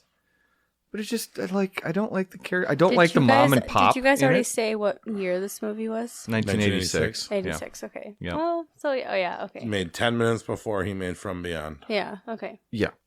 Which a way better movie and way more Stuart Gordon for him because he does all those Lovecraft. So ones maybe and this whatnot. movie So was just like rushed. I don't know. I think it's no. I don't think so. I think it's done all right. It's just it's not for me. it's just not for me. stupid. He just It's just stupid, and I hate it. And dolls are stupid. And all the dolls are stupid, and every doll is stupid, and this movie is stupid. It's just number 7 for a reason.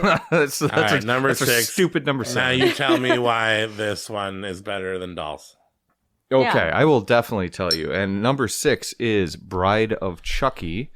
And this one... Before you do that, if you do want to go back to our Valentine's Day episode, this also placed about a little bit higher Yeah. than Yep. it did right here. Yep. We did some yeah. love Brides of horror. Moved We all of covered the Bride of brides. Chucky, but now Bride of Chucky is back Mm-hmm. at number 6. Yep. Dolls, and Nate put it there. And I definitely put it there. Yeah, I was surprised at how low this was in your rankings. It's not that you didn't... I handicapped it because we already talked about it. Yeah, but there's some movies that we've already talked about on this one that's still And this making the did list. make my 13 spot. 13. Yeah, okay. That's surprising because I know that you have a lot of love for Bride of Chucky. Well, it's my...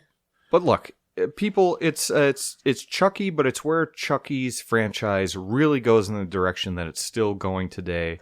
And it's totally a shot of adrenaline in the franchise. You have a quality first film. You have a pretty good sequel in Child's Play 2. You have a okay sequel in 3. I like it, but a lot of people don't. You like it too, I love right? it. Yeah, so you love Child's Play 3. But a lot of people don't, and it's kind of a weird direction to take it to an army base and whatever. The franchise is starting to get stale. It's and making then- a movie 8 months after Yeah. a movie and then jumping 8 years when it was 8 months. Yeah, and here comes Bride of Chucky by Ronnie Yu, but with Don Mancini at the helm, writing the movie again, taking the character he loves, and he says, I'm going to take it in the direction I've always wanted to take Chucky. And this movie is so fucking fun. Make it pro-gay. And it stops. He does make it pro-gay. Makes it like start pushing boundaries. He makes Chucky into this like little comedic terrorist. Yeah, He's Freddy Krueger-ish. He's very Freddy Krueger-ish, but he's still fucking funny. He brings other dolls into the franchise now. You get the Makes it a family. now a affair. staple. Yeah, he does. But now the franchise staple with Jennifer Tilly's character. why am I blanking? Tiffany. Tiffany, thank you. Valentine. Yeah. Okay, and I could Yep. not think of her last name for like 20 seconds. Yeah, even though we were fuck talking is about her last Valentine's name? Yeah, I Day was and like, stuff. what Well, the- I just blanked on our first one. So, but she, and then, so you bring in another doll character in this franchise, but she's great. Tiffany's fucking awesome. She is great. This movie is She hilarious. compliments Chucky well. You She have completes him. gore. It's No. very 2000s. This She movie is does. very 2000s, but in a good way. In Yes, that kind it of is like, very 2000. yeah, in this Freddy versus Jason type of way. Did you see that wrestling episode where they got Chucky on the WCW? No. And he started a fight with, what was the wrestler? It was so funny. Go on YouTube and search up professional wrestling Chucky promo. Okay. And he's like on the screen and he's like, listen, loser, fuck you. You're telling me I'm not a real man and blah, blah, blah. I'm having sex with Jennifer Tilly. Why is Brad Dourif a fat Italian man right now? Whoa! Hey, what are you messing with the Chuck over here? Well, because that's what happens when you get wrestling. You get an Italian attitude. But this movie is it's just a shot of adrenaline that this franchise needed, and then it takes it into a direction that gives us the Chucky series, which Heavy is great. metal soundtrack. Yes. Comedy. There's nothing better than seeing Chucky fucking headbang to White Zombie in this movie. Smoking weed. Yep, smoking weed, killing people, having sex. I mean, it's just a crazy movie, but it's all fun. While it still takes everything from the first 3 movies too, and plays with it. You know that you buy that this is still in the same universe. I'll say one thing. You know, Don Mancini is not afraid to try some shit out. no. And then after it don't work, he sticks with it too. And he ends up making it work for the most part. Like Seed of Chucky. Yeah, which plot still matters for the new shit they're making right now. It does. And he won't let go of it. And he genuinely loves, and I mean that in both a good and bad way. Yeah. But he loves his characters. This is the beginning of the meta thing. But he loves I Chucky. do wish they would have had some more money and made like a proper Son of Chucky instead of. It did fall off after Bride of Chucky. It did. And it's because of Bride of Chucky becoming more of a mainstream comedic project and a household name. Yeah. I mean, honestly, to non-horror fans, Chucky might be more famous than Jason or Freddy or Michael Myers. Michael, yes. I don't know about Jason. Jason was huge. Still is. I'm just saying, for not horror fans right now. Yeah. My daughter knows who Chucky is more than she knows who Jason is. What about Freddy Krueger? Same. Really? Wow. I mean, this is pop culture #1. Chucky There's was, nobody that hasn't seen this guy. I'm Chucky the killer doll, and I like it. You bring me some pasta fagioli. Hey, bring it over here. He could have been Italian. He could have, but with red hair, I would buy Irish. But yeah, this is it's super fun. And if people out there haven't watched it, you get horror, but you also get some fucking laughs in it, and you also get some meta stuff that Don Mancini works into, and it's just really funny. And do you have any like nephews or anything? Yeah, yep. Do they know who Chucky is? I don't know. I don't know. Does your daughter know who Chucky Rarely is? comes up. She's never seen Chucky, but yes, But she yeah. can Does she look know who at a Jason picture. Joe's of- for? Joe, Jesus. when you see She does when you not see know. Jake Yeah. this week, Chucky's more famous. when you see Ask him if he little knows Jakey, who Chucky is. And he does. Please. And he does. he will. I I bet you he will. And then you'd be time- like, what about Jason Voorhees? And they'll say, who? One time, well, I just Yeah, know I 'cause, guarantee like, that, yeah. I was wearing a sweatshirt with Chucky on it one time, and she's like, "Mom, why do you have Chucky on your shirt right now?" And I was like, "How do you know who Chucky is?" Yeah, you're probably right. I mean, it was once upon a time when Friday the 13th first came out, Jason was hotter, like in the 80s, and then Like Freddy. sexually attractive? Oh yeah. Well, he's got that big big old dumpy butt, right? Yeah. So we talked about that on a Friday the 13th episode. It wasn't dumpy. We did. It was very dumpy. It wasn't dumpy. It was cake. It was. It was formed well. I mean, dumpy means it's heavy on the bottom. Oh, he's got. Was it not? He's got a thick ass. I'm sorry. But anyway, we don't need to talk about That was Jason's the ass heaviest. again. Then Freddy took over. They were making Freddy lunchboxes, shit like that. I had a fucking Freddy lunchbox when I was a kid, and I don't have it anymore. I bet you it's worth a fortune now. Fuck yeah. But anyway, so they mass marketed, but Chucky's the king now, for sure. Yeah. He's still going. Yeah. And honestly, the popularity is still there. The TV series, also streamable on Peacock. But it's not his greatest material. He's not making. No, but it's still fun. And the fact it's relevant. It's relevant and it's still fun, and he still seems like a fresh character. And Corey is covered head to toe in Chucky. With your backpack and your doll. I have Chucky underwear. Yeah, the merchandise. Sakis. Chucky underwear, sweaters. And let's compare him to someone who we would put on the horror Mount Rushmore. Yeah. Michael Myers. Right? He feels stale as fuck now. And maybe maybe it's even gone worse than that after the David Gordon Green ones. Maybe we chisel Michael Myers off, put Chucky on. Yeah. Well, I think there's room for Chucky and Michael Myers on there, but it's hard. Okay, well, anyway. Remember we fought about that? It was either Ghostface or Chucky get the fourth spot. Yeah, and I think it's got to be... I said neither, and I say it's Leatherface. So who would you put on it? 3 people? No, it'd be 4. Jason, Michael, Freddy, Leatherface. Chucky, Leatherface would Ghostface. probably... There's only 4 spots. Yeah, on Mount Rushmore. Right? That's the guidelines we're working. Well, yeah, I mean, okay, so if you could pick 4 people, it would be Chucky for sure. No, one of them. I just said it wasn't Chucky. You have to pick Chucky. No, not personally. Yeah, for the personal picks, I'd probably go with Leatherface too. But Scream is way more popular than the Texas Chainsaw Massacre I would put franchise. Chucky before I would put Ghostface. And then Chucky is even more popular than Ghostface. Yes, for sure. But anyway. Bride of Chucky gives us what we have today, and I think it's still made us relevant. You see just as much of Scarface Chucky as you see normal face Chucky in items these days, and that came directly from Bride of Chucky. So it was a great movie to the franchise. Second generation Chucky. Still there. Yeah, pretty much. But it still makes things fresh, and it's all because of this movie. So that is Bride of Chucky at number 6. Also see our, 3rd episode, Valentine's Day special, Bride of Chucky. We talk a lot more about it. Yeah, we don't want to go too much in that film when we've already talked about it in depth. But yeah, check that one out. All right, number 5. Monster Magnets on the soundtrack.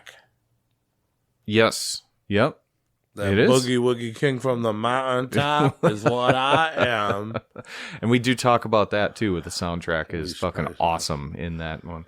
So now number 5. Number 5, how did it happen? I put it on here as a... I didn't think you'd like this movie. And I don't really. Yeah, you do. You're wearing its socks. I put it one under... Yeah. You're wearing its socks. I did. I put this one under...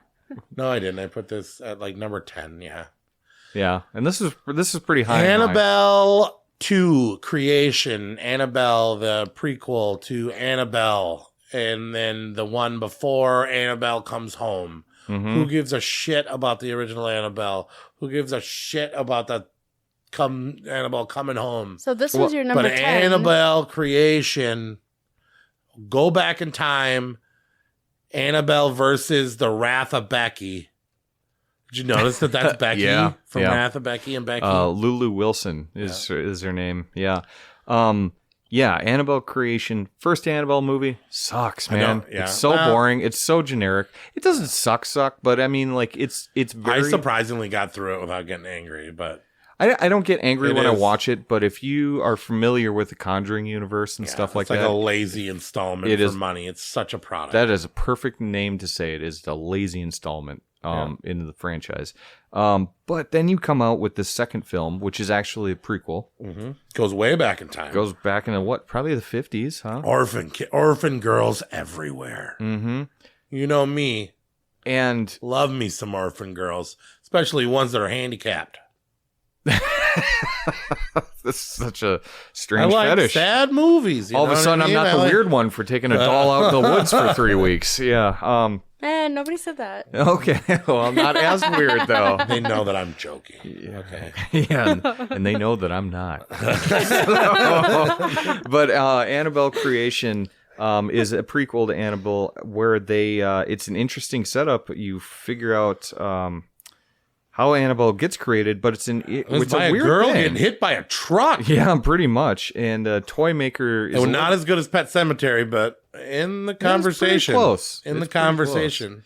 I think you see more in this one. We than got you a do. frustrated dad hitting a tire, and then a kid trying to help out and getting hit by one of those old cars. They probably hit her slow and then slowly got her stuck in that shards of metal, and then the tires like drove over her little child body, and then blood and squirting, and then Just slowly. Yeah, probably all of that. Yeah. and then he's a doll maker.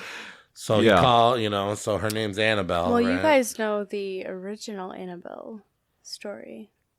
I mean, the original yeah, movie? Robert the doll and like, whatnot. Yeah, like the old Raggedy Ann. Yeah. doll. Well, it's Robert the doll. Is actually it's Oh. Robert. Yeah, it's a Oh. boy. Yeah. Oh, yeah. I didn't know that. Okay. Yep. No, it's yeah.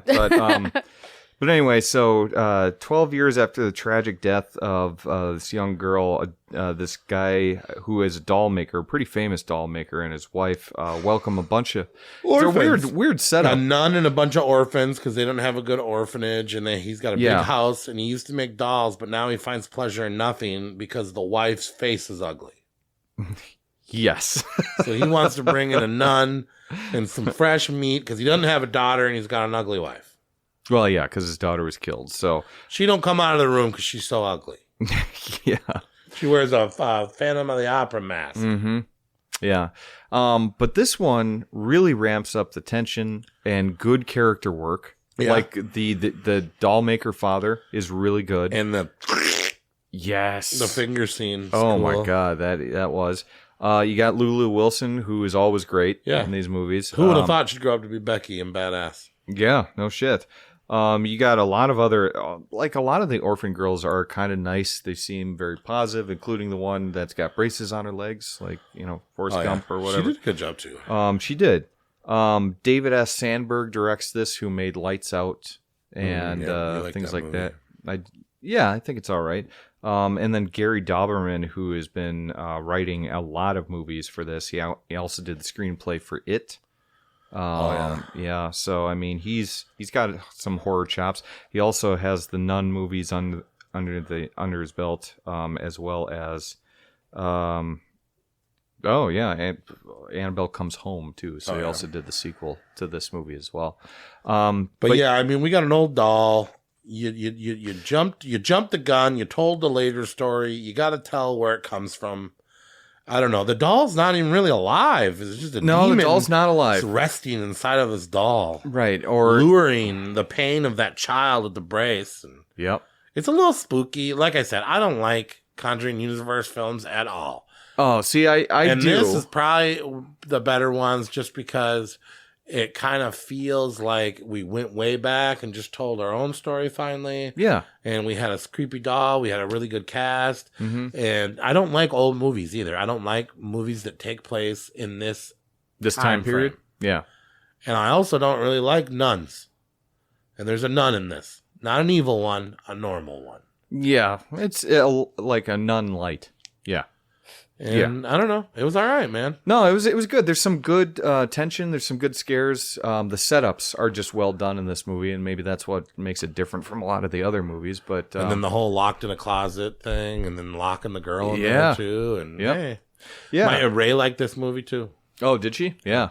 No, it's got some really good scares in it. Really good storyline, good character work. It's among some of the better movies, I would think, in the Conjuring universe and all that stuff. So, fun movie. Nothing more to say. You kind of know the Annabelle story already, so we Hannibal don't or really... Annabelle? Hannibal. No, Annabelle story. I wish it was a Hannibal story. So that's Annabelle Creation. Number 5. Definitely don't let the first movie put you off of this one. Way better. 10 times. Or what? Honestly, in the timeline of all the Conjuring movies, this one happens first, right? So watch this one first. Yeah, probably. Yeah, this would be. Yeah, that wouldn't be bad. Yeah, Watch do this it one chronologically. Watch this one first. Yeah. So Annabelle, and then get disappointed afterwards. there's some good stuff there. There's some. That's Annabelle creation number 5. Number 4 is another interesting one that's probably not linked to. Well, it's not linked to any franchise or anything like that. No way, not in 2002. Nope. And this is Lucky McGee. Is that his name? What? The director of this movie, but it's May from 2002. Not the month, not the May I, but May the name. Yes. And it's Lucky about, McKee. It's very awkward and sad, more than scary. Stars Wrong Turn veteran Jeremy Sisto. Hey, if you can't find a friend, make one. That's the whole tagline, right? Very fitting. It's about a really weird chick that has no friends, that sees a horror fan, falls in love with his hands, right? Is it his hands or his arms? It's his hands. It's his hands. This guy's got good looking hands, and he does. Yeah, I mean, well, have you ever noticed a guy's hands? So he says before? he's a hand model in the movie. Yeah. Do you think he was or no? It used to be a thing back in the day. Yeah. I got asked to hand model for a jewelry company once. No kidding. Yeah, but they told me I had to shave my knuckles, and I wouldn't do it.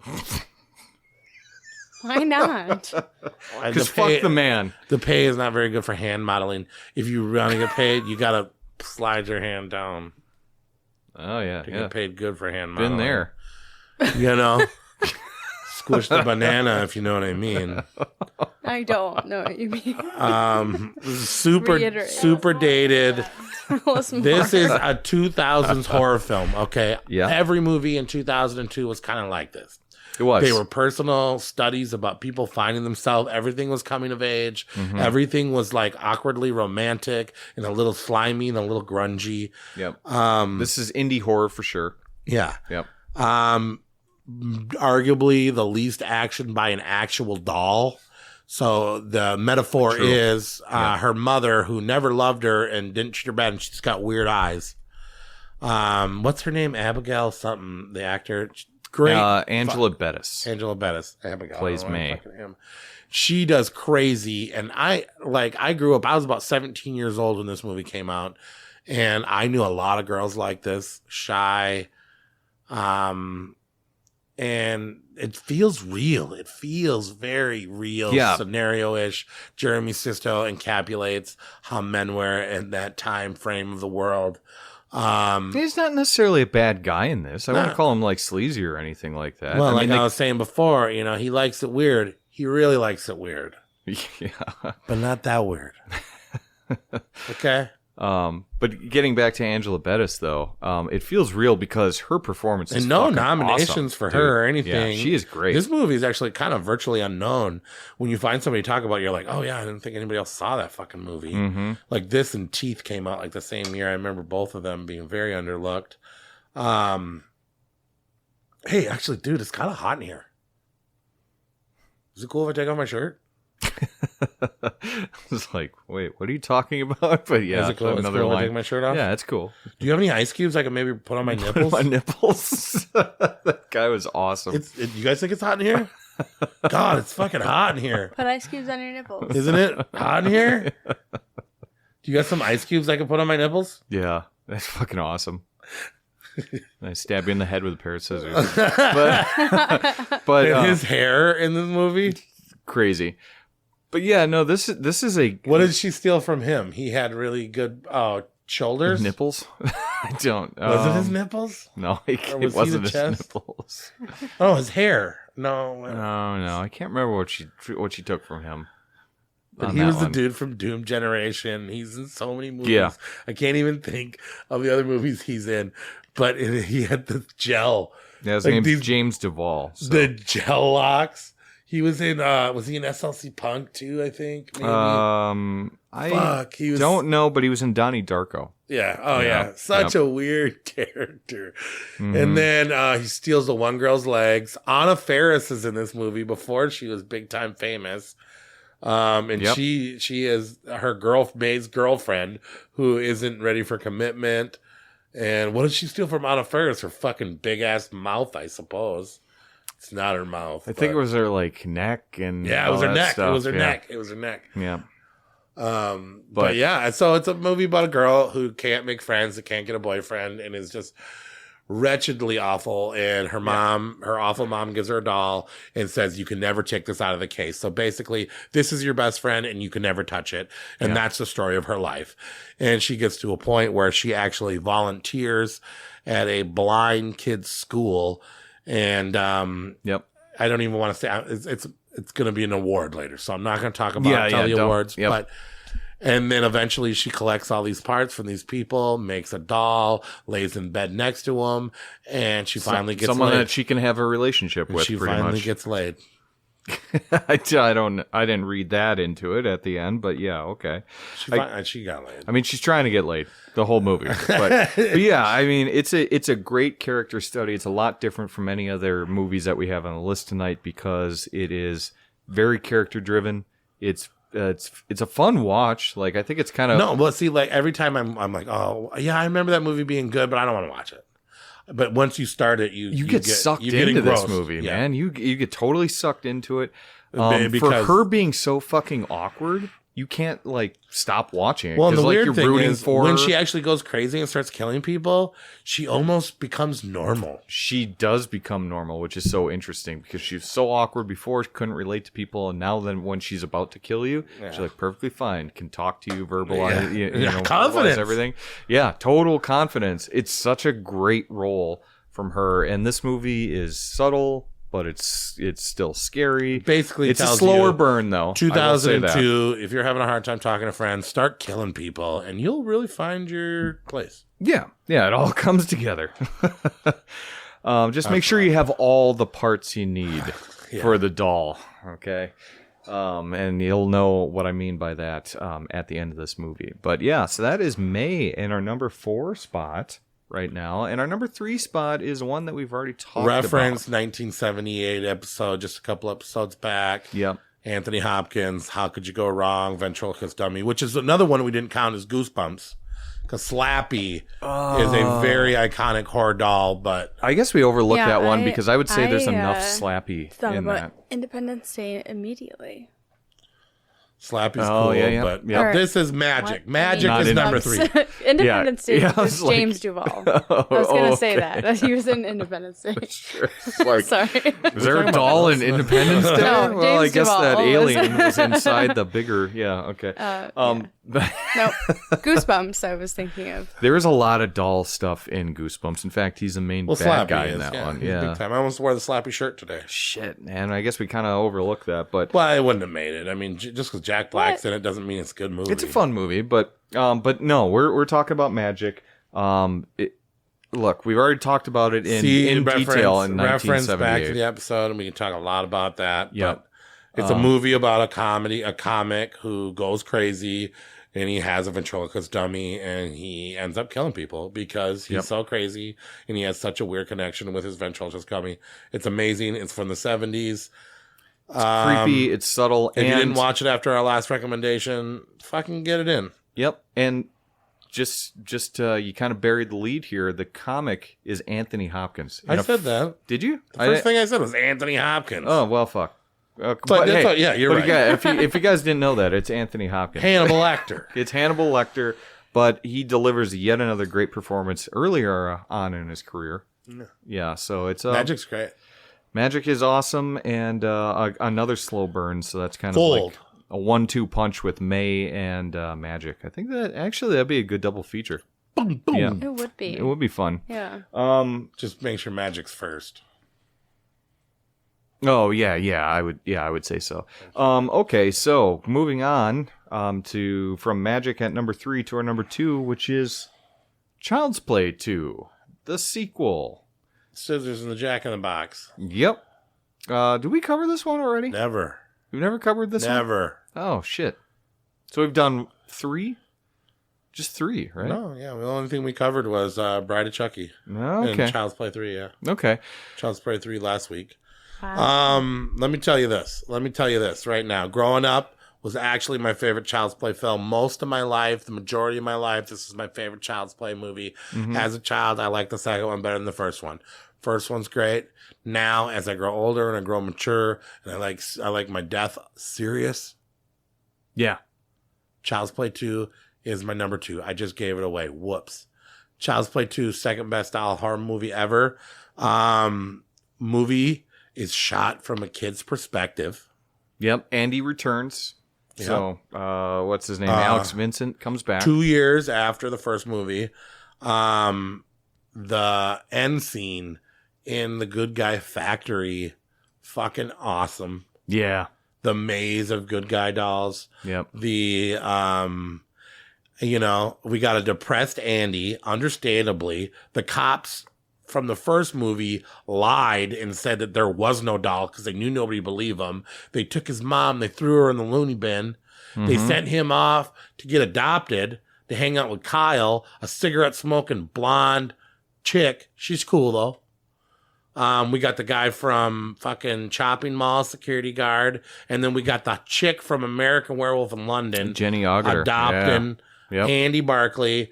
He's, nobody believes him still. Jesus Christ, give this kid a break. Run away, join the circus, Andy. What the fuck? They got Tommy, which is a diss to Tom Holland, the director from the first film. Oh, yeah. And they told him to eat dirt.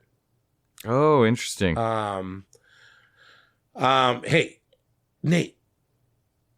You want me to say your name backwards? Sure. Nate.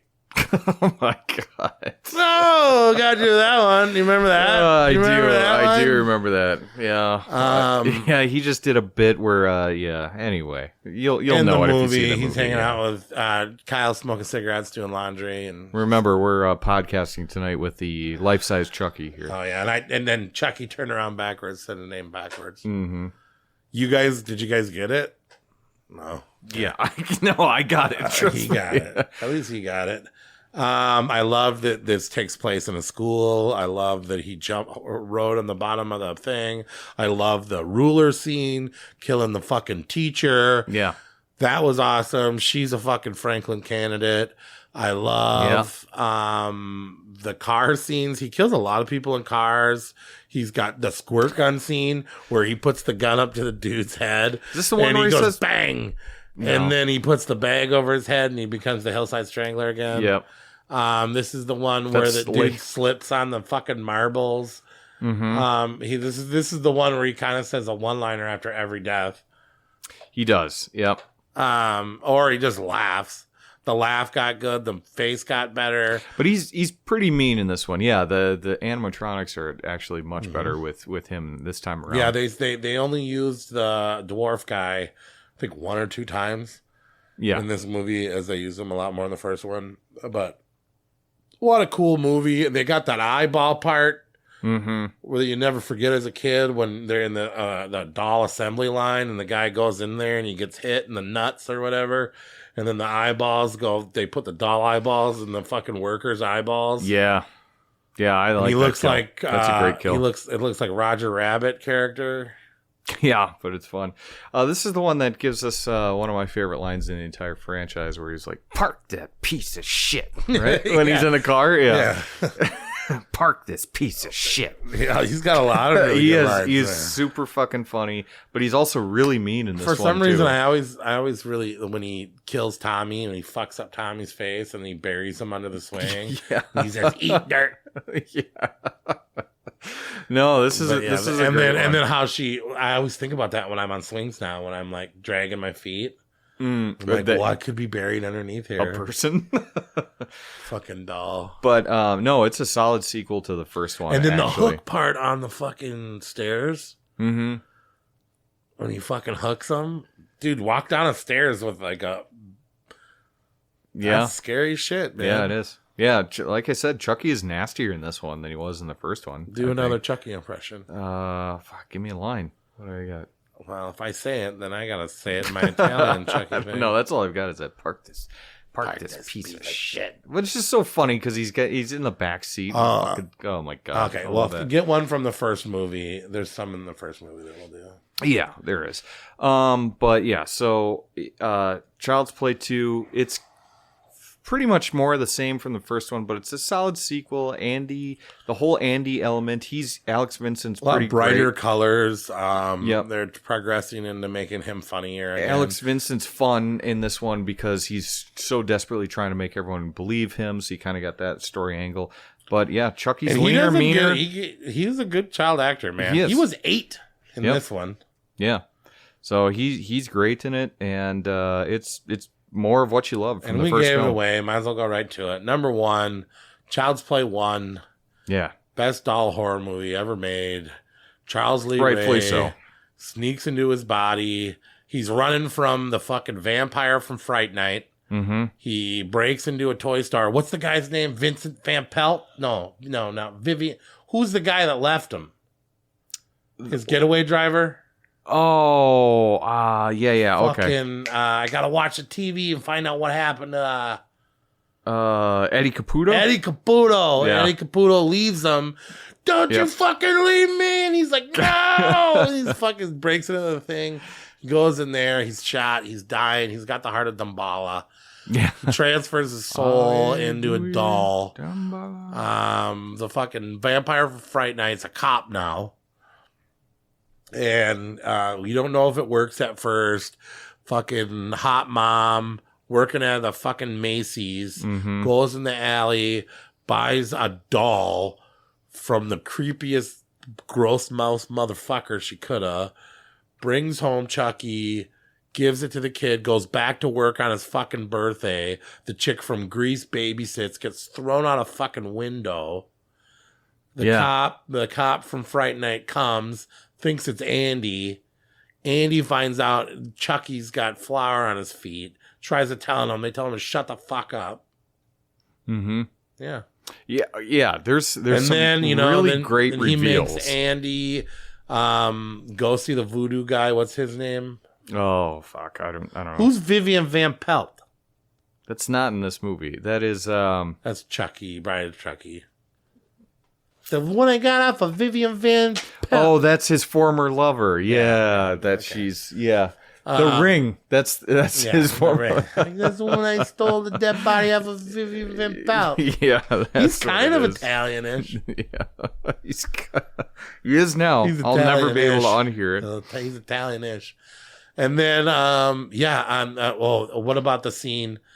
So originally this movie was called Batteries Not Included, but then obviously couldn't do that because there's another movie called Batteries Not Included. Yep. And then do you know what the second name is they gave it though? Blood Buddies. Blood Buddies, that's right. Yeah. Which is a great name. It is. Better than Child's Play. You think so? I think so. Blood Buddies? Blood Buddies. Yeah. But that gives away too much. Yeah, I guess so. But, I mean, you should know that you're going into a killer doll movie with this Should you? Maybe not when it first came out. But yeah, the reveal of slowly but surely realizing that Chucky is possessed, the doll is possessed. Can you do the impression of Chucky where she's holding the doll and she's like, "You better talk to me, damn it, or I'll throw you in the fire." Oh my God. So he just you fucking bitch, I'll kill you, you fucking slut. When he goes off. You fucking bitch, you stupid slut. You fucking whore. Yeah. And then his legs are just the animatronics on the legs are going. But the rest of it is. But we talked about him being nastier in the second one. He is actually a very kind of a sadistic dude. Like he tells Andy that because Andy's dad's died, right? And so Andy's dad has sent him down from heaven to play with him and whatnot. So he's totally manipulating this little boy into being his best friend, but then also allowing him to take Chucky places so he can go.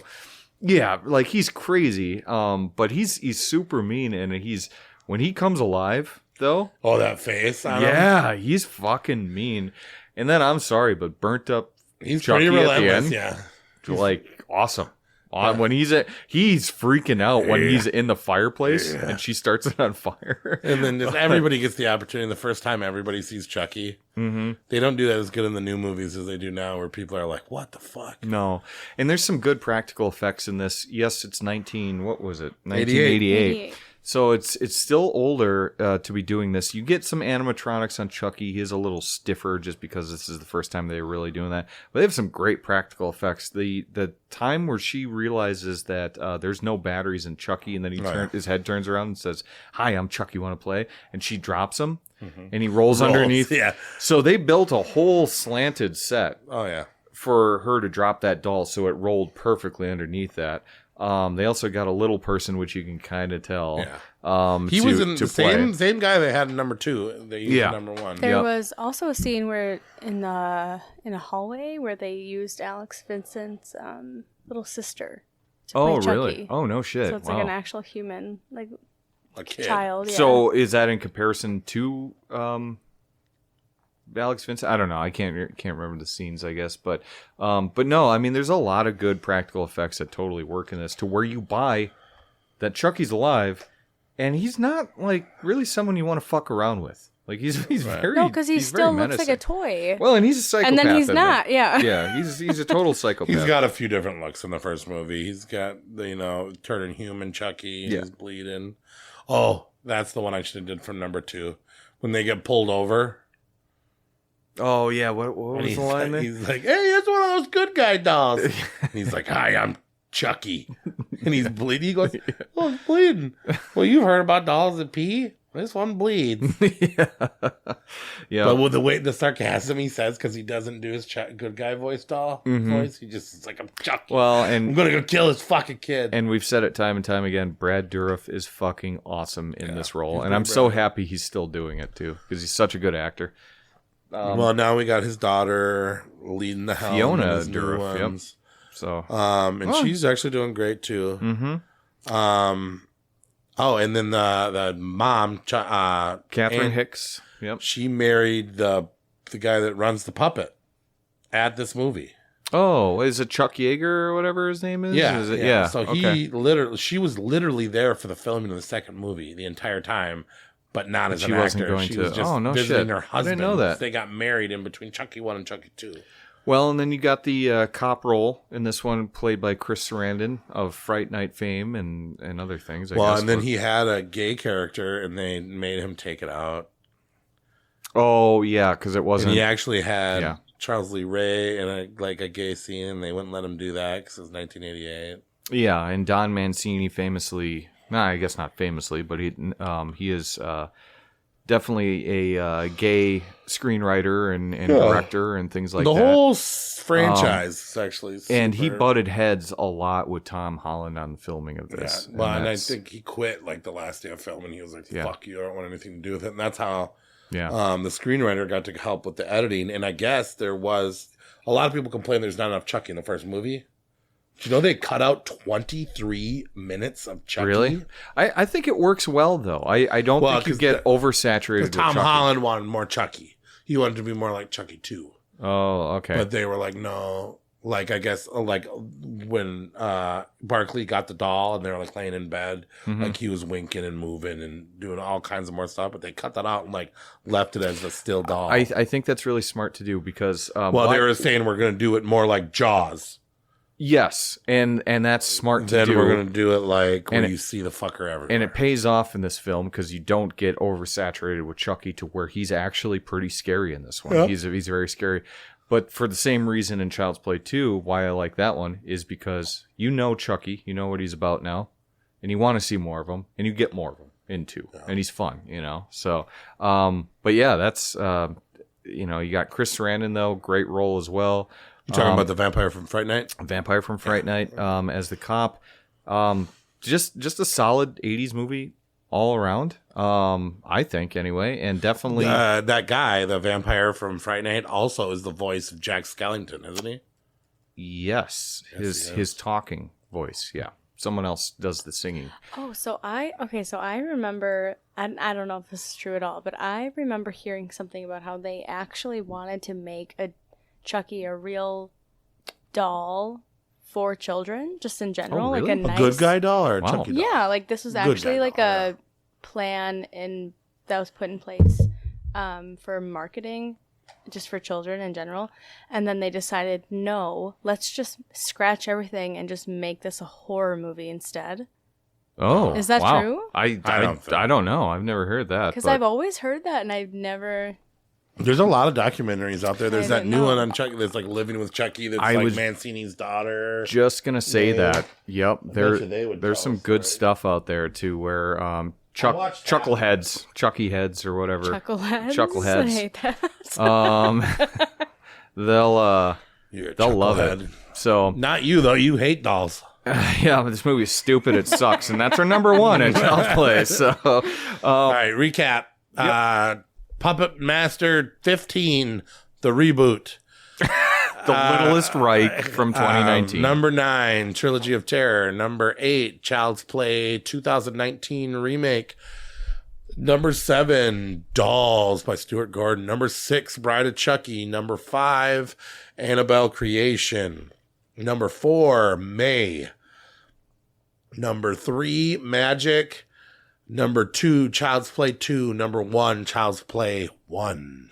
Honorable mention number 3, Megan. Oh yes, And yeah. honorable mention number 2, Yeah, you forgot the Puppet honorable Master mention. I never 2, recap them, and man. They're honorable just mention number mentions. 1, I'm only going to mention it it once. Suddenly in the Dark is... You liked it. yeah. It's in your top 10. But yeah, so that is. But you said it turned you on. You got me. Well, yeah. I mean, got me going a little bit. Yeah. It right. was Korean eyes. Before we do Yeah. awards or anything, Yeah. I know you did a Chucky rank. I did do a and Chucky I rank. did a Chucky rank. And What's your Chuck rank? you want mine first? Let's just go 9 to 8, and we'll just toss it back and forth, just like that. So where'd All you right, have both your of our number 9s is Seed Seed of of Chucky? Okay. Yeah. That's Yeah, the for worst sure. Chucky movie. Yeah. Even though, like, if I were to explain the plot of the story, it would sound like an amazing movie. There's just something really cheap about Seed of Chucky. Yeah, and yeah, it Don I mean, Mancini. Redman's in it. People are and John talking Waters. about their actor selves, and It goes way too meta. It's just too much. Don Glenn Mancini and went too much. Glenda being a confused person, not knowing if they're a boy or a girl. Shitface is what I like to call Glenn, Yeah, that's right. because his Yeah. ventriloquist name was Shitface. Yep. Yeah, just something cheap about that one. Mm-hmm. Number 8, mine is Cult of Chucky. Mine is Child's Play remake. Wow. Yeah. Wow. Yeah, I know. And that's Don't what I'm like talking about. Luke Skywalker. Not at all. No, I already I mean, I explained understand this. it's a travesty. I get why somebody. It's not. But if you're doing this out of a grudge and you're taking advice from a guy that's only watched it 1.5 times in the last 4 years, It's fair. Cult of Chucky, I'm giving number 9. There's a bunch of Chuckies. There's a short-haired. Number 8, yeah. But yeah. Yeah, number 8. There's a bunch of Chuckies, and he's they're different personality Chuckies. Chucky's everywhere. He's on a head. It's fun. Mm-hmm. It's darker, but it just needs more money. It feels like a made-for-TV movie. It was straight to DVD. It's a little confusing. It kind of blends in with the one before it. It doesn't have that fucking... You're talking about the most famous killer doll on the planet, and we got a budget under $1 million probably? Yeah. What the fuck? Yeah. Okay. All right. So that's my number 8. All right. My number 7, its predecessor, Curse of Chucky. Okay. I'm actually Which surprised on that has one. Fiona, Brad Dourif's. I always say Dourif because I Yeah, like to it's say that, Dorif. but Yeah, Dorif. But it's fun to say Dourif. Say it once. Yeah, Brad Dourif. Brad Dourif. He's Brad. But anyways, his And daughter Fiona is in here, and Dourif. she's a what do you call that? Paraplegic. When you can't Yeah, walk? she's paralyzed from the waist down, right? Yep. Yep. And she lives with her mean mother, and she has all kinds of mean people around her. And Chucky gets sent to her, And it's cool because where Chucky was, and he was like, okay, fuck, I made that a little too wacky. Yeah. Let's make this a brings it horror back. movie again. Yeah, it's really scary. And I appreciate that a lot. I love the setting. I like the old dark house that it's in. And it's so cool to see Brad Dourif's daughter doing not only, nepotism. She got the part by nepotism, but she's a good actress. Yeah, so great in it. Yeah, she's a great actress. And the kills ain't bad. And no, there's it's all right. There's some twists and turns. Yep. It gets better the more you watch it too. I watched it more than 1.5 times. Tell you that. And I like it. How many times have you watched this fucking one? 2 or 3. Okay. But you'll see where that is in my ranking. Number 7 for me, though, was Cult of Chucky. I love the idea, but it just doesn't come together, with a bunch of different Chuckies. I think that's fun, especially after where Curse of Chucky ends up, But, it's a little pack, Curse and Cult. Yeah. But Cult doesn't really necessarily pull it off, so that's my number 7. So we've already talked about Curse. We already talked about Cult. What part is better? Is it the secret scene at Curse where they put his head on the fucking board, or the beginning where has Chucky's head in a safe and he's blowtorching him? And also, in Cult of Chucky, when they open it up, if nobody stayed and watched the secret scene after the credits, they wouldn't even know what the fuck happened. That Andy Barclay came back? Yeah, came back at the end of Curse of Chucky and literally puts his head on a fucking nail and throws him in a safe and is torturing him. But then now we find out there's 19 other fucking Chuckies. Which, yeah.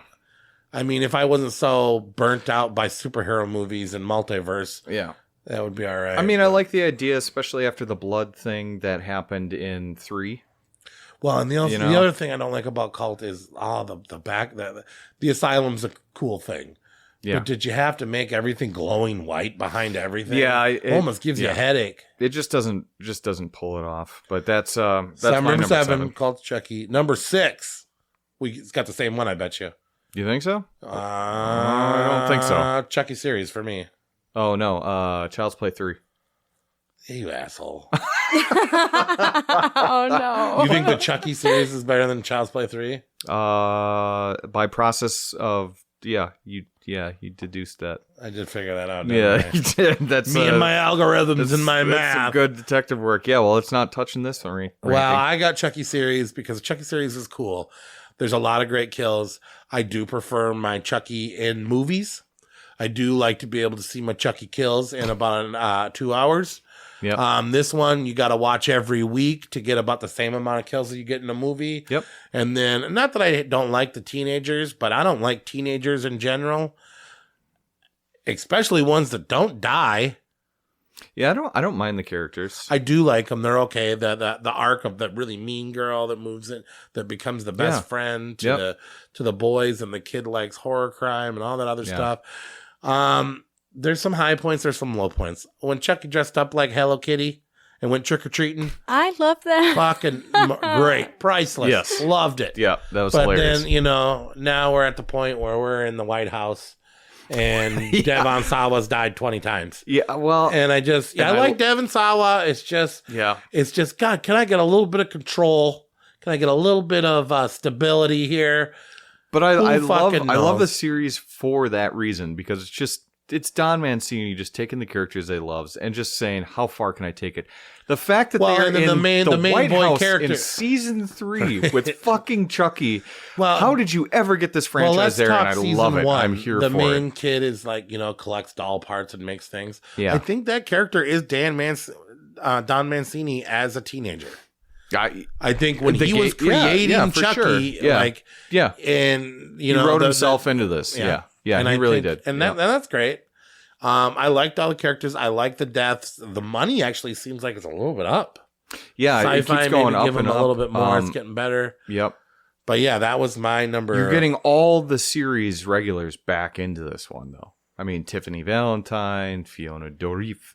Fiona Dourif. She's all coming back. I mean, it's yeah, great. every character from Seed of Chucky to Curse of Chucky to Child's Play 2. Yep. We got Kyle back. We Yep. got, I'm still waiting for fucking the Child's Play 3 characters come back. But So the fact that he can do that while still get fucking crazy and take it to places like the White House. Where's the next one in season 4?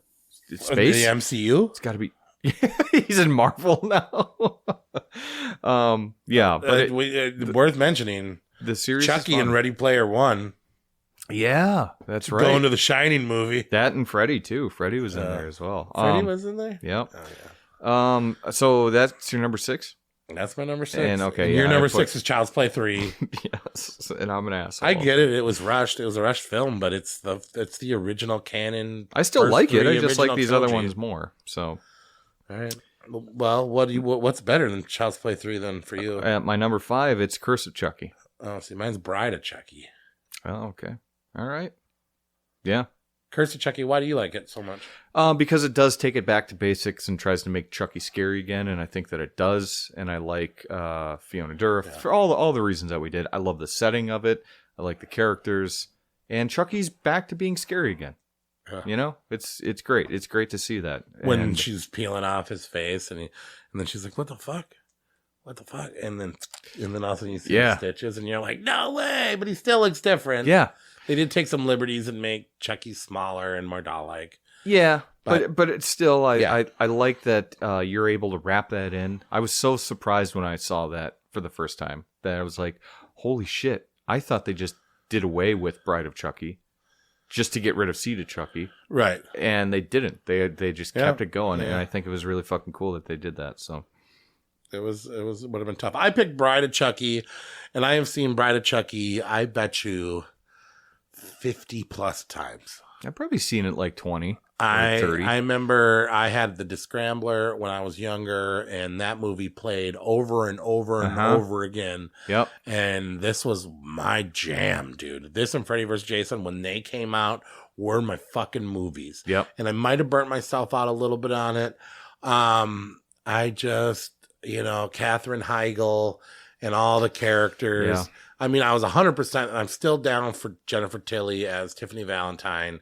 And it's not too meta, and it's really funny, and it's got a great soundtrack. But in my watching all of these movies again, Oh yeah. I did enjoy Chucky 4. Yeah, the fifth most. Bride of Chucky was one of those movies that I got to record onto VHS, so I could own it and just watched it over and over and over again. Yeah. But yeah, so Boogie Woogie King from the Mountaintops. so that was your number 5. Monster Magnet, yeah. Number 4. I got the Chucky remake, Child's Play remake. Oh, okay. It's growing on me, man. I see that at your number 4 spot. And me being a critic now, me being a podcast guy, I've got to look at these individually on their own without predetermined decisions of other people being biased or my respect for Mancini or my respect for the series. I got to just watch the movie and I got to do it. And maybe I was stoned and it just clicked. But I'm like, dude, I'm not even... like if they do a sequel to this one, I wouldn't even be pissed. Would have been better than making Megan again. Megan 2 is fucking greenlit. Yeah, I know. It's already in production, I think. Anyway. Yeah, my number 4 is the Chucky series. That's where it finally comes in. For all the reasons why Number we already talked about 4, top half. Yep. TV show. Yep. You Why? get to Because all more- the content? Yeah, you get all the character development, you get all the kills. There's some really graphic kills, especially in that 3rd season too. Yeah, but you gotta wait for them, and you gotta listen to this other story. Right, all good things come to those There's who wait, drama right? too. You know what I mean? Devin Sawa's not good looking anymore. I don't know. You'd still do it. I'd still make a doll out of him. In the woods? Yeah, I'd take him in the woods. Number 4, really? Yeah, That's more surprising than my number 4. I'm having a lot of and fun my with number the 4 series. is the remake. Yeah, that is pretty surprising. Actually, no, I don't know. Those are We'll both see what the listeners surprising say. spots. Yeah, I would say. Yep. Yeah. But yeah, I mean, you only watched the remake one and a half times. I'm loving the craziness of the You series. only watched it 1.5 times. How many times you watched the Chucky series? Fucking half the episodes? Oh my god. Fucking half the episodes? I said it, I'll say it again. Yep. Did you watch this? Have you even seen season 3? Yeah. You did watch it now. You're caught up? Yep.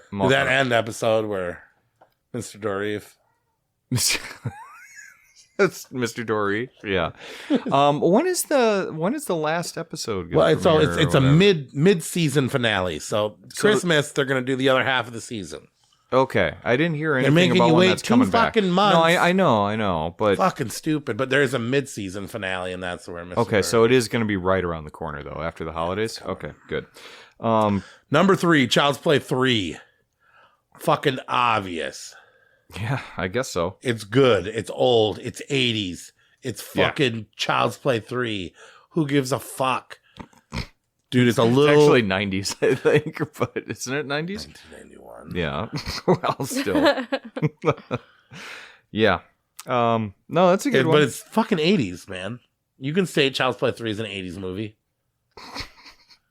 In 1991? Yeah. Okay. All right. I mean, I get where you're coming from, though. That's the old school one. The original right? trilogy, yeah, dude. Yeah, the original. Yeah, I get it. And I'll spoil it. Yeah, that's my fucking 1, 2, 3. Oh, okay. That's where you're going. Yeah, well, then my 3 is number 2. What? The fuck is wrong with you? What? Yeah, Child's Play 2 at number 3. So Bride of Chucky's number 2. No, you didn't say that. Yeah. Bride of Chucky's your number 2. Yeah, I'm not going to put it Really? over 1. Yeah. Really? Yeah, I fucking love that movie. True classic never goes out of style. Yeah, what would Martha Stewart say? Fuck Martha Stewart. I'm just saying. Really? You like all that comedy in your horror? I do. Yeah. I normally I don't. Is it because he seems the least like a doll in Bride of Chucky? What do you mean? Oh my god! I mean, he's he's a spider crawling up my microphone. I know. I'm basically- watching it. Is there He's like basically a CGI human I- being. Do you have like a napkin or something like that over there? Okay, cool. It's coming to you. It is coming right at my mouth. Eat it. I'm not gonna eat it. What, you just hit it with a fucking water bottle? Yeah. Here, Listeners here. at home are not gonna like this. Anyway, That's doll face. so. Let's just we don't need to derail the podcast with a spider. So yeah, All right. so Bride of Chucky at 2 and Child's Play yeah, one, number 1. Child's Play's got to be. Interesting. Yeah. Should have So crunched those numbers. that's the Chuck rank. Should we move on to awards? Yeah. Yeah. This guy's elusive.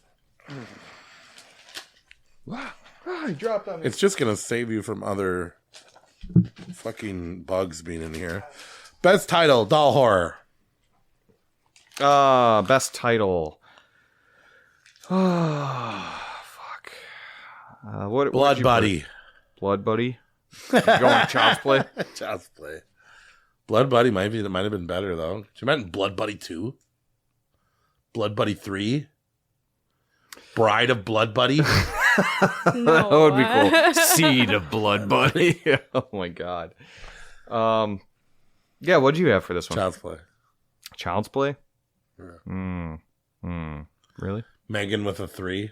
I put Puppet Master, the Littlest Reich. What? I it's hate that title. I literally Why did do want to you watch hate that that? movie. Littlest Reich? It's all that fucking it's Nazi the third propaganda bullshit. Puppet Master 15. I told you we've never been this far apart It's in a ranking before. All right, best art. Dolls. It is dolls. Dolls. It is dolls. Best sound. I originally wrote Puppet Master, but then I changed it. I wrote Child's Play 2 with all that music box shit. Oh, okay. So I went soundtrack on this one. Bride of That's Chucky. how I judged it. Yeah, Bride of Chucky. Yep. Monster Magnet. For sure. Thank God he made that Boogie Woogie King song. I hate that song. It gets stuck in my head every time I hear it, and it won't go away, and I don't like it. It's great. But the rest of the soundtrack was pretty good. Most underrated doll horror movie. Puppet Master 4. Oh, so this is kind of a little cheat, but I went Puppet Master 2 through 4 because after that first one, I had no hope for this franchise. I enjoyed 2 through 4. And 5 wasn't bad either. You think they're underrated, though? I've been having people tell me Puppet Masters were good my whole life, and I don't know, man. For me personally, I had such How low many people told you expectations. that fucking Puppet Master 2 through 4 sucked? No one really talks About Puppet Master. ever. I mean, I know like Charles Band's got his whole company built on it. But I like, guess maybe, yeah. Full Moon Productions is Full all Moon about is, it. Yeah. But it's but the ones I'd seen before this, I was just so blown away. When I with met how those much guys fun. at Crypticon, they were like, dude, Puppet Master, Puppet Master, Puppet Master. I was like, Well, of course bro, they were. Bro, Yeah. who gives a fuck about Puppet Master? Sorority Slime Ball-orama. Yeah. And he was like, yeah, those are good too. Or Subspecies is a Well, and then I was decent like, Laser franchise. Blast, and they're like, nobody likes Laser Blast. Well, And I was like, I like Laser we do Blast. here. We do on this podcast, yeah. But yeah, I was so surprised by Puppet Master 2 through 4, and even 5 wasn't too bad. I really had fun with it. Unfortunately, I think it's a sharp drop off after 5, and even on 5, it drops off. I didn't even rewatch 6, 7, 8. I watched Retro Puppet Master. It's fucking awful. Yeah. Puppet Master Verse, whatever. It's fucking awful. Doesn't Darcy from Joe Bob love Puppet Master? I think she was in one of them. Might, but wasn't she like in Evil Bong or Demonic Yeah, Toys or she's something in- like that? She's yeah. in a bunch of Evil Bong movies. Yeah. Oh, okay. But She's down with same the Full same Moon company Boys. though. Yeah. Same Yeah. same Charles Band. production company. She's friends with the people that made it. So basically. underrated. Puppet Master 2 through 4. What's your overrated? Annabelle. Can't wait for this one. Dolls. Yeah, well, we understand that you don't like. I You don't hate have it. a child, Stupid. a heart of a child. You have a grown-up, grumpy soul. I have a withered heart. We figured that out. It was the pacing man, probably, that It's fucking pacing. ruined your childhood. You Now know. you don't Oh like my dolls. god. Worst movie. Puppet Master Legacy. Oh yeah, Retro Puppet Master could have been good too. Oh, that's the Those that's are good. both bad. The two worst ones. Yeah. I wrote Dollman versus Demonic Toys. I didn't watch Retro Puppet Master, but I know that that's notoriously bad. It's But fucking bad. that Puppet Master Legacy was the one that I saw. Yeah, and that one's that bad put too. me off of it. Yeah, I don't think I could make it through it the one time I watched it. Yeah, it took me years to come back to this for this podcast. Best doll. I'm excited for this one. Best doll would be it's Chucky, but Bride of Chucky. Bride of Chucky. But like that Chucky, like staple face Really, Chucky. It's like stepdad Chucky kind of.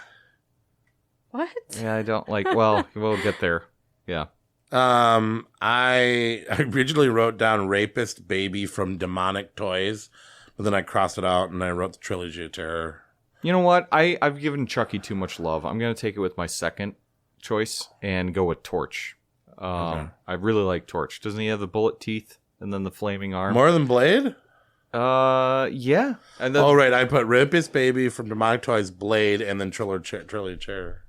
okay. I mean, Blade's really cool, but Torch. But he's not a very good killer. When Torch He just burns kind of that watches person's everything. face in Puppet Master 2. All he does is watch shit, and he's got fucking needles for eyes. Yeah. Can he see? Blade? Seems to be. He was doing very well last night. Yeah. Yeah. Oh, God. A little callback. Fucking stupid. All right. Scariest doll. Stupid impressions. Zuni fetish doll. Scariest. Really. We talked about how coked up that thing Yeah. was. That thing was intense. Relentless. Yeah. I wrote the possum from the man spider from Possum. Did you watch Possum? Yeah, you I've guys seen that haven't said before. I Possum didn't ever think of that to put it on the list. That's a good one. surprised That you guys fucking haven't spider fucking Yeah. head. It's like a head with a spider, and then That's he a really burns good it, one. and it's still not dead. And Yeah, I forgot then, about that. that was gonna be my worst movie, but I. Oh, your worst. Oh, really? movie? I know. Wow, the movie's not very good, but the puppet's very cool. And that rape scene at the end, dude. Yeah. The daddy thing, and the belt. Yeah, I forgot about that movie though. That's a good one. That's a really good one. Scariest doll was that possum man spider. Okay. What was your favorite doll out of all these dolls? I know Probably you haven't seen them all, but Tiffany Valentine. the coolest or scariest? Both. Okay. I'm just I mean, kidding. she does have that little tattooed You're upper the boob. wrath of a fucking Yeah. jealous woman, I guess. That's a good one. Vivian Van Pelt. All right. Crush on a doll horror film. I know you'll find a way to give it to Barbara Crampton. She's in so many movies. I didn't. I went with Anna Faris from May. Ugh. She was Ryan Reynolds' cute in ex? this one. Yeah. Yeah. Not Ryan Reynolds. No, who's Star-Lord? Fucking Oh, Chris. Chris Pratt's Pratt. ex. He dumped her like a bad habit because she ain't shit. Oh, not anymore. But Scary movie. She was big. No, I'm just kidding. I have nothing against Anna Faris. I was like, okay. But she was cute in May. She was very cute. I mean, I'm not like and she was a little sultry. And never really had. I didn't have. I would have went for May before I would have went for Anna Faris. I would have went for Jeremy I could see that Sisto too. before either of those chicks. Wow, Did you see his hands? Yeah, if I could get his hands all over me, yeah. Mine is Karen Black. Really? 1975. So I get shit for Anna Faris. Oh, you're just thinking of Rob Zombie Karen Black. Well, okay. In to the be fair, 70s, she was fucking foxy, bro. maybe. Maybe. But then every year after this film, her face stretched wider another inch. To where it is now 30 inches wide. Oh my god. It is ridiculous. That is a mean-spirited description I'm of sorry, a beautiful but woman. I don't know what happened to her. But that's all I can see. I now. almost said Audrey Plaza, but I didn't want to sound like every Modern frat day boy on Karen the Black planet. haunts my dreams. She is scary now. Yeah. But 1970s Karen Black is a fucking stone cold fox. I'd put up with her today if I could have had her back then. That and what's the girl with the crazy eyes from was it The Howling? Oh, yeah. Or They Live? Yeah. Meg Tilly? Meg Foster? She Meg was Foster. Tilly. Yeah. I think it is. Have you seen her now? Yeah. She's in 31. Yes. Yes. Rob Zombie, all about grabbing those hot Scream Queens grandmas. Look, I'm how I look, I'm hot trash, right? But Meg Foster has You're aged hot, wet trash. hot, wet trash, dude. I look Your like face hot, is wet wide. trash. It's getting wider. It's fucking 30 it's inches getting wide. 9 inch. It's Yeah, getting wider. I'm fucking Karen Blacking myself. It's getting Yeah, but like Meg Foster looks like burnt paper now. Best And it's final bad. girl in a doll horror movie. Yeah, you're right. Best final girl, Aubrey Plaza. Oh. Mm-hmm. Fiona Dorff. Darif. Okay. Now you're doing Is it. it I can't not do it. Audrey And Plaza? cursive cha. Is it What did you Aubrey say? or I Audrey? I think it's Aubrey. Aubrey Plaza. I thought it was It's Audrey. I thought it was with a D. Yeah, Audrey. Look it up. No way. I don't need to look it up. It's Audrey Plaza. No Look way. it up. Yeah. We're right, If there's a sorry. disagreement, maybe we should look it up instead of say I know. Well, That's not how. you guys can look it up. That's not how the facts work. Aubrey. Aubrey. Aubrey. Aubrey. No, it's not. Nobody's names their Audrey is a dog's Look, name. if I made my I've never known a very dog named expensive Audrey. sex doll that I spent 3 weeks in the woods with Oh, that's true. after Aubrey That's Plaza, true. if I would have said, "Hey, make me that Audrey Plaza doll," it wouldn't have came back the same. she was a good final girl. She did suffer and she did do great, and her eyes were beautiful throughout the whole thing too. Yes. But yeah. Not bad. Best kill. The little girl in Annabelle when she gets smoked by that truck right in the Oh, beginning. Yeah. I did a good description of it earlier too, but Yeah. I put great. Chucky in the first 3 movies. At the end of the first 3 movies, he went through tremendously amazing deaths. He gets in all fucked up 3 in that movies. first one, yeah, and it But I'll just keeps take- getting worse. But I'll check Chuck versus Annabelle. The girl, not the doll. I feel really bad I made that Meg Foster comment. But not about what you said about Karen Not Black. about Karen Black, though, dude. Like, look her up, though. She can handle it. I Both don't of know. them can handle it. Glad They're Dead Franklin Award. Oh, yeah. Glenn and Glenda. They died? Yeah, you always do that. I just You look just at say it the as the person you most hate the annoying most. character. Yeah. And I don't mind them in the series now. But particularly Seed of Chucky. It was just such a annoying character. Shithead. Yeah, shithead. Yeah, shithead would be better. So Glenn/Glenda. All right. I did Shane from Child's Play. Shane. The remake. the boyfriend that had the family. Oh, yeah, I forgot his name. And sure. Yeah. Yeah. I guess I should have just really finished out that halftime. Oh, yeah, because you didn't even fucking watch it. I watched it 1.5 times. You didn't even fucking watch it. You didn't even see the Texas Chainsaw Massacre 2 part. No, I knew when I mentioned that, I saw that. You barely remembered it. It's just that this movie is And, very and when he forgettable. stabbed the thing, and he was like, "That's for Tupac." You're just mad. You're still mad that I'm I just put mad Child's because Play the 3 reason at why number we 6. disagreed is because you've only seen these movies halfway. No, that movie. It's all deserves. Best opening in a doll horror film. Oh, I forgot to do this. You go. Let me. Think of I did something. Megan when her parents died in the snow. Oh. Okay. Like she's like, "Oh, let me get my doll," and they're like, "Don't do it," and then they died. It was a good opening, man. It had me into it. Nothing like a double parent death. But that's what I did. I thought you'd have something better. Yeah, I don't really. I mean, Dead Silence kind of comes to mind that it's got a good opening on it. I didn't. Yeah, well, I'm just. What happened in the opening of that? It's the one where the doll comes to that it's got couple. the kid from True Blood. Yeah, as the main That's character. like all I remember, and then how he didn't look as cool, even as cool as Slappy. He's very slappy-ish. I mean, he's slappy-ish, but he's not as cool as Slappy. Yeah, I mean, yeah. And who made that film? That was a film made by James Wan. Yeah. Back That was in a the day, pre-Annabelle James Wan doll fucking. Yeah, a lot of people don't like that movie, but I think. I mean, it's on a lot of people's list for doll horror. I'll tell you that. It was my number 10 on my list. I didn't watch it again. I watched it a long time ago. Mm-hmm. And out of three movies out of 33 I didn't watch. That was one of them because they wanted like $12. Yeah, and I knew it wasn't going to make it. It's got that dude from True Blood. Yeah, Ryan Quantum. He was good and like glorious that. though. Oh, is that the Haunted Glory Hole movie? Yeah, sure. Okay, best ending. I did Trilogy of Terror. Karen Black sitting there like Mia Goth in the end of Pearl. Well, that's a good one. I did Child's Play 2, actually. Yeah, Yeah. Melted Chucky. It's fucked up. Remake. If you could remake any movie, what would you remake? Dolls. Why would you remake it if it's so horrible? You hate dolls. You don't like anything about dolls. That's why. Why would you want another movie? Because I just want a movie. Or how about this? They did remake it. Okay.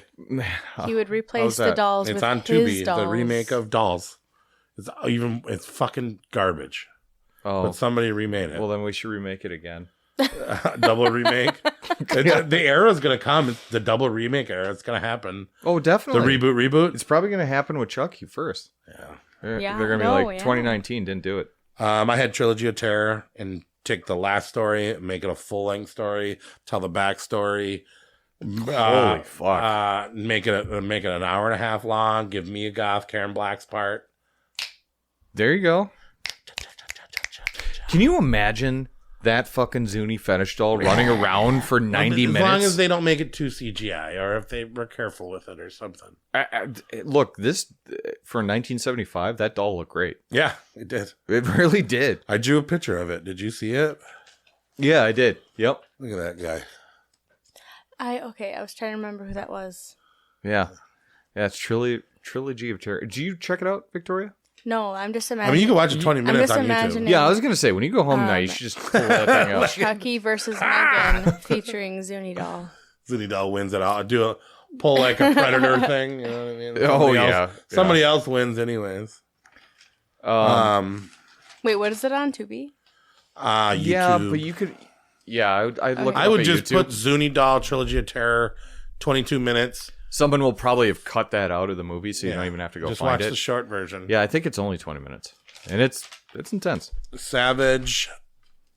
Most savage scene in a doll horror film. Oh. I have May, that part where she takes her dolls. Why would you take a doll to a blind school and show them something that they can't touch? So these blind kids, she's like, this is my best friend. It's a doll. And they're like, we Well- can't see it. And they're like, let us touch it. She's like, you can't open it. The You whole can't basis see of it. the movie is she So can't relate to people. They shake so. it and then they throw it and it breaks. And there's 20 blind kids fighting over a doll, crawling barefoot on glass, bleeding everywhere. Yeah. While she's screaming, "Don't touch my doll." Yeah. That was my most. That's a great scene. Mine was from the Littlest Reich, which I'm not even going to call it Puppet Master anymore. Puppet I'm just Master going to call 15. it the Littlest Reich. Puppet Master 15, the reboot. It is the scene where the puppet crawls up the pregnant lady's vagina and then bursts out of its stomach with the fetus and then just crawls off with That was pretty wild. It was so crazy. And when I said I watched it today, I watched all kills in Puppet Master 15. Yeah. And so it took me, I think, 30 minutes, but they just showed every kill. So I had no idea what was going on. I just saw all the gore. It's not a bad watch. Okay, yeah. So well, and dude, and they were like no all idea what 62 was deaths. going on. Well, in fucking Puppet Master 15. it's insane. It's insane how much carnage there is. And then my second savage, the runner up for my most savage, would still be in that movie where that guy's taking a piss. And then he gets his head cut off, and his head falls into the toilet, and he pisses on his own head before his body falls. It's so over the top. That's very trauma-esque. I'm surprised you didn't like it. Well, like I said, I watched a speed fucking kill count version of it. But that baby scene is just crazy. Because we both said we only watched the first 6 Puppet Masters. And you said that, and I said that, and then all of a sudden you were like, I watched the first The Littlest 5. Reich, and I was thinking of Tulodo's Revenge or whatever, the one where the gunslinger shows up. Yeah, that's 3, right? Yeah, and that's not that good. No. You had it on your honorable mention, didn't you? Yeah, I did. I like the Nazi angle on it, but I don't like the gunslinger Why do you like as a Nazis puppet so much? I think it's fun. We need to bring back Nazis as bad guys. That's one bad guy that we can There's always so many Nazi say bad and guys. agree on. Right? Germany, go over there in Germany and see. Yeah, they don't want to talk about it. When we were over there this summer, they're like, They didn't want. Nazi? How do you pronounce this? Who is this Nazis? Nazi? Long time ago, what before is I was this? born. What do you Not say? even a German accent. All right. About as German as your. I don't know if you still Chucky want to do this impression, anymore but- because we didn't do it last week, but. We got time. Sound bites. I wanted to hear a whole bunch of Chucky shit. I want to hear the Heart of Damballa speed. Adi Dewey Dembella. Give me the power, I beg of you. I want to hear him call her a filthy slut, a stupid bitch. I said talk to me, damn it, or else I'm gonna throw you in the fire! You stupid bitch, you filthy slut! Did you fuck with me? And then I want to hear the comparison of Mark Hamill, Luke Skywalker's version. Okay. Yeah.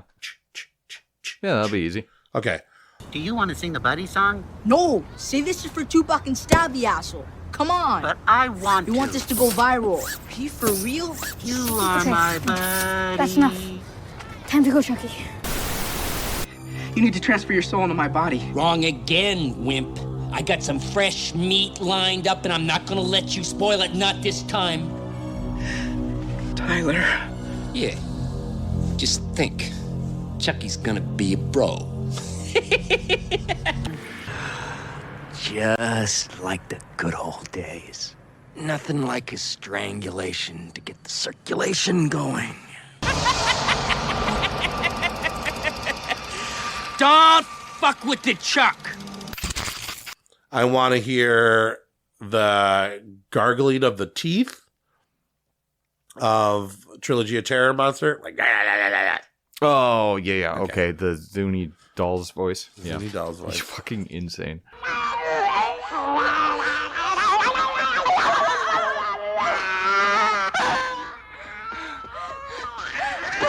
Yeah, that'll do it. That'll do it for that. Okay, that's good. We don't have a horror tarot because the movie already came out. And that's Thanksgiving? Okay, so we kind of called Thanksgiving. Thanksgiving, yes. Thanksgiving is the one with the boobs and the turkey. It would be weird if Victoria predicted a movie she watched, right? Yeah, is there but is there not a different? Is there nothing coming out? I don't think so. Oh man, really? I thought there was. What about Night Swim? Night Swim doesn't come out till January. Yeah, that's like. Oh man, right it has to come out It has to come out before the middle of December. All right, well, I guess we did our horror tarot earlier in the podcast episode. So, yeah, fuck it. Any final words? Yeah. I mean, so we are gearing up to the end of our season. Heading into the unknown. We have 3 episodes left of season 1, as the way I plan on doing it. We got Nate's birthday year coming up next. 1986, arguably the greatest year of horror. We have not done any of the greatest years of horror, and this is one of them. What was it? 1960? What? 1986. Oh, that's funny. That's funny. You should star in the Dolls remake. Fucking stupid movie. Play the same character she played in the original Dolls. Just play her. Yeah, just same shit. Play an older version. Don't even have to de-age her. Yep. Then we're going to do Christmas horror. And then we are going to do the total. Oh, I hate that. We have to do it. We're It's doing Christmas horror.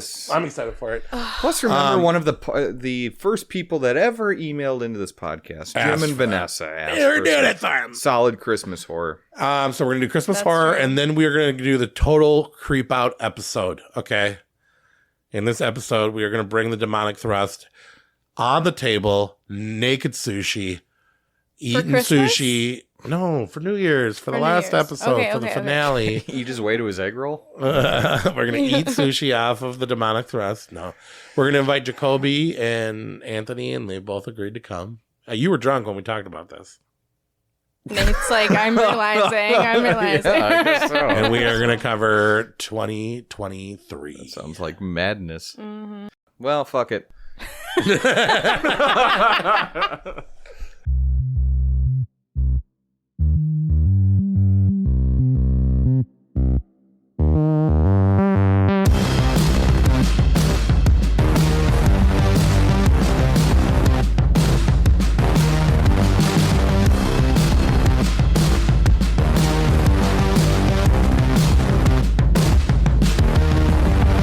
Yeah, well, maybe this is it. On the Savage Horror Creeps. I don't know. People ask for them. Like, yeah. We want to know what the podcast studio looks like. It's like, Well, they literally asked what the chicks look like.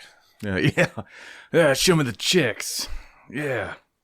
I know they're naked. Funny. I can hear it. I can hear that they're naked.